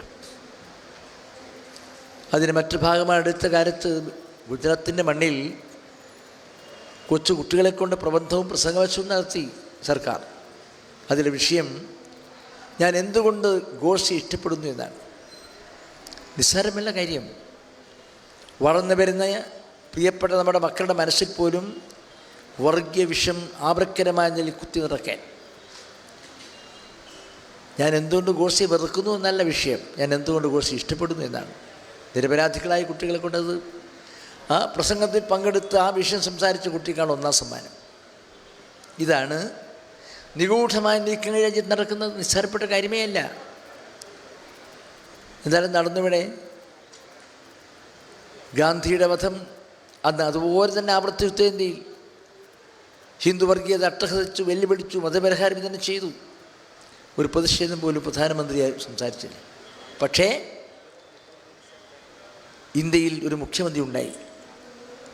ഗാന്ധിയുടെ വധം ഉൾപ്പെടെയുള്ള ആ ദിനത്തെ രക്തസാക്ഷ്യം എന്ന നാമധേയത്തിൽ ഒരു വർഷക്കാലം ആചരിച്ചു. അത് ഇന്ത്യയിൽ മറ്റൊരു കോൺഗ്രസ് മുഖ്യമന്ത്രിയുമല്ല ചെയ്തത്. കേരളത്തിൽ ഇടതുപക്ഷ ജനാധിപത്യ മുന്നണിയുടെ കരുത്തരായ മുഖ്യമന്ത്രി പിണറായി വിജയനാണ്. ഇന്ന് പ്രധാനമന്ത്രി ഈ രാജ്യത്തിൻ്റെ രാഷ്ട്രശില്പി എന്ന് പറയുന്ന ആ പ്രധാനമന്ത്രി കമ്മ്യൂണിസ്റ്റ് രാജ്യങ്ങളും സോഷ്യലിസ്റ്റ് രാജ്യങ്ങളും സഞ്ചരിച്ച് പടുത്തുയർത്തിയതാണ് പ്ലാൻ കമ്മീഷൻ പഞ്ചവത്സര പദ്ധതി. ഒരു ദിവസം വലിച്ചെറിഞ്ഞു. കോൺഗ്രസ് സുഹൃത്തുക്കൾക്ക് പ്രതിഷേധിക്കാൻ കഴിഞ്ഞില്ലല്ലോ. പക്ഷേ ഇന്ത്യയിൽ മുഖ്യമന്ത്രി ഉണ്ടായി, നട്ടലുള്ള മുഖ്യമന്ത്രി. ആ മുഖ്യമന്ത്രിയാണ് പിണറായി വിജയൻ. പറഞ്ഞു, ഇതെല്ലാം സംരക്ഷിച്ചുകൊണ്ട് തന്നെ ഞാൻ പദ്ധതി പ്രവർത്തനങ്ങൾ മുന്നോട്ട് പോകും എന്ന് പറയാൻ, ആത്മധൈര്യത്തോട് പറയാൻ ഒരു മുഖ്യമന്ത്രി ഉണ്ടായി. അതാണ് പിണറായി വിജയൻ. ഇവിടെ എല്ലാവരും കോൺഗ്രസ്സേ അല്ല, ഇത് തെറ്റിദ്ധാരണയാണ്. ആ ഇന്ത്യൻ നാഷണൽ കോൺഗ്രസ് ജവഹർലാൽ നെഹ്റുവും ഇന്ദിരാഗാന്ധിയും നമ്മുടെ ഗാന്ധിയുമൊക്കെ പടുത്തുയർത്തിയ സ്വാതന്ത്ര്യ സമരകാലത്ത് നേതൃത്വം കൊടുത്ത ഇന്ത്യൻ നാഷണൽ കോൺഗ്രസ് അതില്ല. ഇപ്പോൾ കോൺഗ്രസ് ഐ എന്നാണ് ഇതിൻ്റെ രജിസ്ട്രേഷൻ നാമധേയം. പക്ഷേ എല്ലാവരും കോൺഗ്രസ് എന്ന് പറയും. പക്ഷേ ഇന്ത്യൻ നാഷണൽ കോൺഗ്രസിൻ്റെ പാരമ്പര്യങ്ങളും വികാരങ്ങളും ഉണ്ടായിരുന്നുവെങ്കിൽ ഇന്ന് ഈ കാണുന്ന നിലയിൽ പ്രകാശ് കാരാട്ടും ഡി രാജയും പറഞ്ഞില്ലേ കോൺഗ്രസ് ഐയെക്കുറിച്ച്, അത്തരത്തിൽ അപച്യുതി അവർക്കുണ്ടാകുമായിരുന്നില്ല. ഇവിടെ ദേശീയ വികാരം. കോൺഗ്രസ് ഐയിൽ നിന്ന് പോയാൽ ബി ജെ പി നിന്ന് പോയാൽ കോൺഗ്രസ് ഐ, സഹോദര സംഘടന. കേരളത്തിൽ കണ്ടില്ല നമ്മുടെ സമരം. ആ സമരത്തിൽ എത്ര ഹൃദയപൂർവ്വമാണ് പങ്കെടുക്കുന്നത്. കരടുക്കാനും മാറ്റാനും ഒക്കെ സമരങ്ങളിൽ എന്ന് പറഞ്ഞാൽ ഹൃദയവികാരം ഒന്നാണ്, ഒരേ ചിന്താഗതിയാണ്. ആ നിലയിൽ സമന്വയിക്കപ്പെട്ട പാർട്ടികളായി ഹൈന്ദവ രാഷ്ട്രീയത്തിൻ്റെ ഭീകരരൂപമായ ബി ജെ പിയും കോൺഗ്രസ് ഐയും ഒരുപോലെ സഹകരിക്കുന്നു എന്ന് പറയുന്നത് മറ്റൊരു ഭീഷണിയാണ്. അപ്പോൾ ഇതിനെതിരായിട്ടുള്ള ഒരു മഹായുദ്ധം നടത്തേണ്ടത് ഇടതുപക്ഷ പ്രസ്ഥാനങ്ങൾക്ക് മാത്രമേ കഴിയൂ. ആ രാഷ്ട്രീയ സങ്കല്പങ്ങൾ ദർശനങ്ങൾ ഉള്ളതാണ് ഇടതുപക്ഷ പാർട്ടി. അതിന് കളമൊരുക്കുന്നതാണ് കേരളം. ഇവിടെ നേരത്തെ പറഞ്ഞില്ലേ, പൗരത്വ നിയമം ഇവിടെ നടപ്പിലാക്കില്ല എന്ന് പറയാൻ ധൈര്യം കാണിച്ചില്ലേ മുഖ്യമന്ത്രി. കർഷക നിയമം പാസ്സാക്കി, നടപ്പിലാക്കാൻ തീരുമാനിച്ചു. അതൊന്നും എൻ്റെ സംസ്ഥാനം നടപ്പിലാക്കിയില്ല എന്ന് പറയാൻ ധൈര്യം കാണിച്ചു. അതും നമ്മുടെ മുഖ്യമന്ത്രിയാണ്. ഇന്ത്യയിലെ ഒരു മുഖ്യമന്ത്രി വിചാരിച്ചാൽ കഴിയുമോ ബാക്കിയെല്ലാ കാര്യങ്ങൾ ചെയ്യാൻ? ഈ നിലയിൽ ചിന്തിക്കാൻ എന്നോട് സാധിക്കുന്നില്ല. ഇതാണ് ഇന്ത്യ രാജ്യം നേടുന്ന ഗുരുതരമായ ഭീഷണി. കോൺഗ്രസ് പോലെ രാജ്യം ഭരിച്ചിരുന്ന കക്ഷി, ചില സംസ്ഥാനങ്ങൾ ഇപ്പോഴുണ്ട് എന്ന് അവകാശപ്പെടുന്ന കക്ഷി ഈ ദേശീയ പ്രാധാന്യമുള്ള വിഷയങ്ങളിൽ ഹൈന്ദവ രാഷ്ട്രീയത്തിനെതിരായിട്ടുള്ള ഒരു പോർമുഖം തുറക്കാൻ കഴിയാതെ നിശബ്ദരായി കാഴ്ചക്കാരായി നിൽക്കുന്നു എന്ന് പറയുന്നത് എത്രയേറെ ഭയാനകമാണ്. ഇതാണ് നമ്മുടെ നാട് നേരിടുന്ന മറ്റൊരു ഏറ്റവും ഭീകരമായ വസ്തുത എന്ന് ഞാൻ ചൂണ്ടിക്കാണിക്കുന്നത്. അവർക്കെല്ലാം പോകാൻ തിടുക്കമുള്ളത് മാത്രമല്ല, ഇവിടെ കാര്യമാത്ര പ്രസക്തമായ പ്രശ്നങ്ങൾ കഴിഞ്ഞു. കേരളവുമായി ബന്ധപ്പെട്ടുകൊണ്ട് നമ്മൾ ചിന്തിക്കുമ്പോൾ മതേതരത്വ പരിപാലനത്തിന് വേണ്ടി ഒരു പൂർവ്വമുഖം ആരംഭിക്കാൻ കഴിയുന്ന ഒരു കർമ്മഭൂമിയാണ് കേരളം. കാരണം ഇവിടെയാണ് ഇടതുപക്ഷ പ്രസ്ഥാനങ്ങൾക്ക് വേരുകളുള്ളത്. ഇടതുപക്ഷ പ്രസ്ഥാനത്തിന് നേതൃത്വത്തിലുള്ള നിരവധി സമരമുഖങ്ങൾ നടത്തിയ സംസ്ഥാനമാണ് കേരളം, നവോത്ഥാന പ്രസ്ഥാനം ഉൾപ്പെടെ. അങ്ങനെയുള്ള ഒരു സംസ്ഥാനത്തിനകത്ത് സൃഷ്ടിക്കപ്പെടുന്ന വിചാരം ദേശീയബോധമാണ് രാജ്യത്തെ രക്ഷാകവചമായി മാറ്റാൻ കഴിയുക എന്നതാണ് ഒരു യാഥാർത്ഥ്യം. അതുകൊണ്ട് തന്നെ കേരളത്തിലെ ഇടതുപക്ഷ ജനാധിപത്യ മാതൃകയിൽ പരിപാടികൾ, ലക്ഷ്യം, കർമ്മപദ്ധതികൾ എല്ലാം ആസൂത്രണം ചെയ്തുകൊണ്ടുള്ള പ്രതീക്ഷാനിർഭരമായ ഒരു മുന്നണി ദേശീയത്തിൽ ഉണ്ടാകണം. അതിൽ വരുന്നവരും പോകുന്നവരും വിശ്രമിക്കാൻ വേണ്ടി കടന്നു വരുന്നവരും ഒക്കെ ചേർന്നാൽ എന്തായിരിക്കുന്ന സ്ഥിതി? അങ്ങനെ ചേരുന്നവരെല്ലാം എപ്പോഴാണ് ഈ സംവിധാനത്തിൽ ഉപേക്ഷിച്ച് പോവുക? ആർക്കാണറിയുക? അത് രാഷ്ട്രീയ സ്ഥൈര്യത്തോടുകൂടി അധികാരവും സ്ഥാനങ്ങളും മോഹിക്കാതെ ലക്ഷ്യബോധത്തോടുകൂടി ഈ രാജ്യത്തെ രക്ഷിക്കണമെന്ന അഭിമാനോജ്വലമായ ദേശീയ വികാരത്തോട് പങ്കെടുക്കാൻ കഴിയുന്ന കക്ഷികൾ ഉണ്ടായിരിക്കണം. ആ കക്ഷികൾ ആരാണ്, എന്താണെന്നൊക്കെ ചിന്തിക്കാൻ, തീരുമാനിക്കാൻ പ്രാപ്തമാണ് ഇന്ത്യയിലെ ഇടതുപക്ഷ പാർട്ടികൾ, പ്രത്യേകിച്ച് കേരളത്തിലെ ഇടതുപക്ഷ പാർട്ടികൾ. അവർ ചിന്തിക്കണം കാലോചിതമായി ആരെയാണ് എങ്ങനെയാണ് പങ്കെടുപ്പിക്കേണ്ടത് എന്ന്.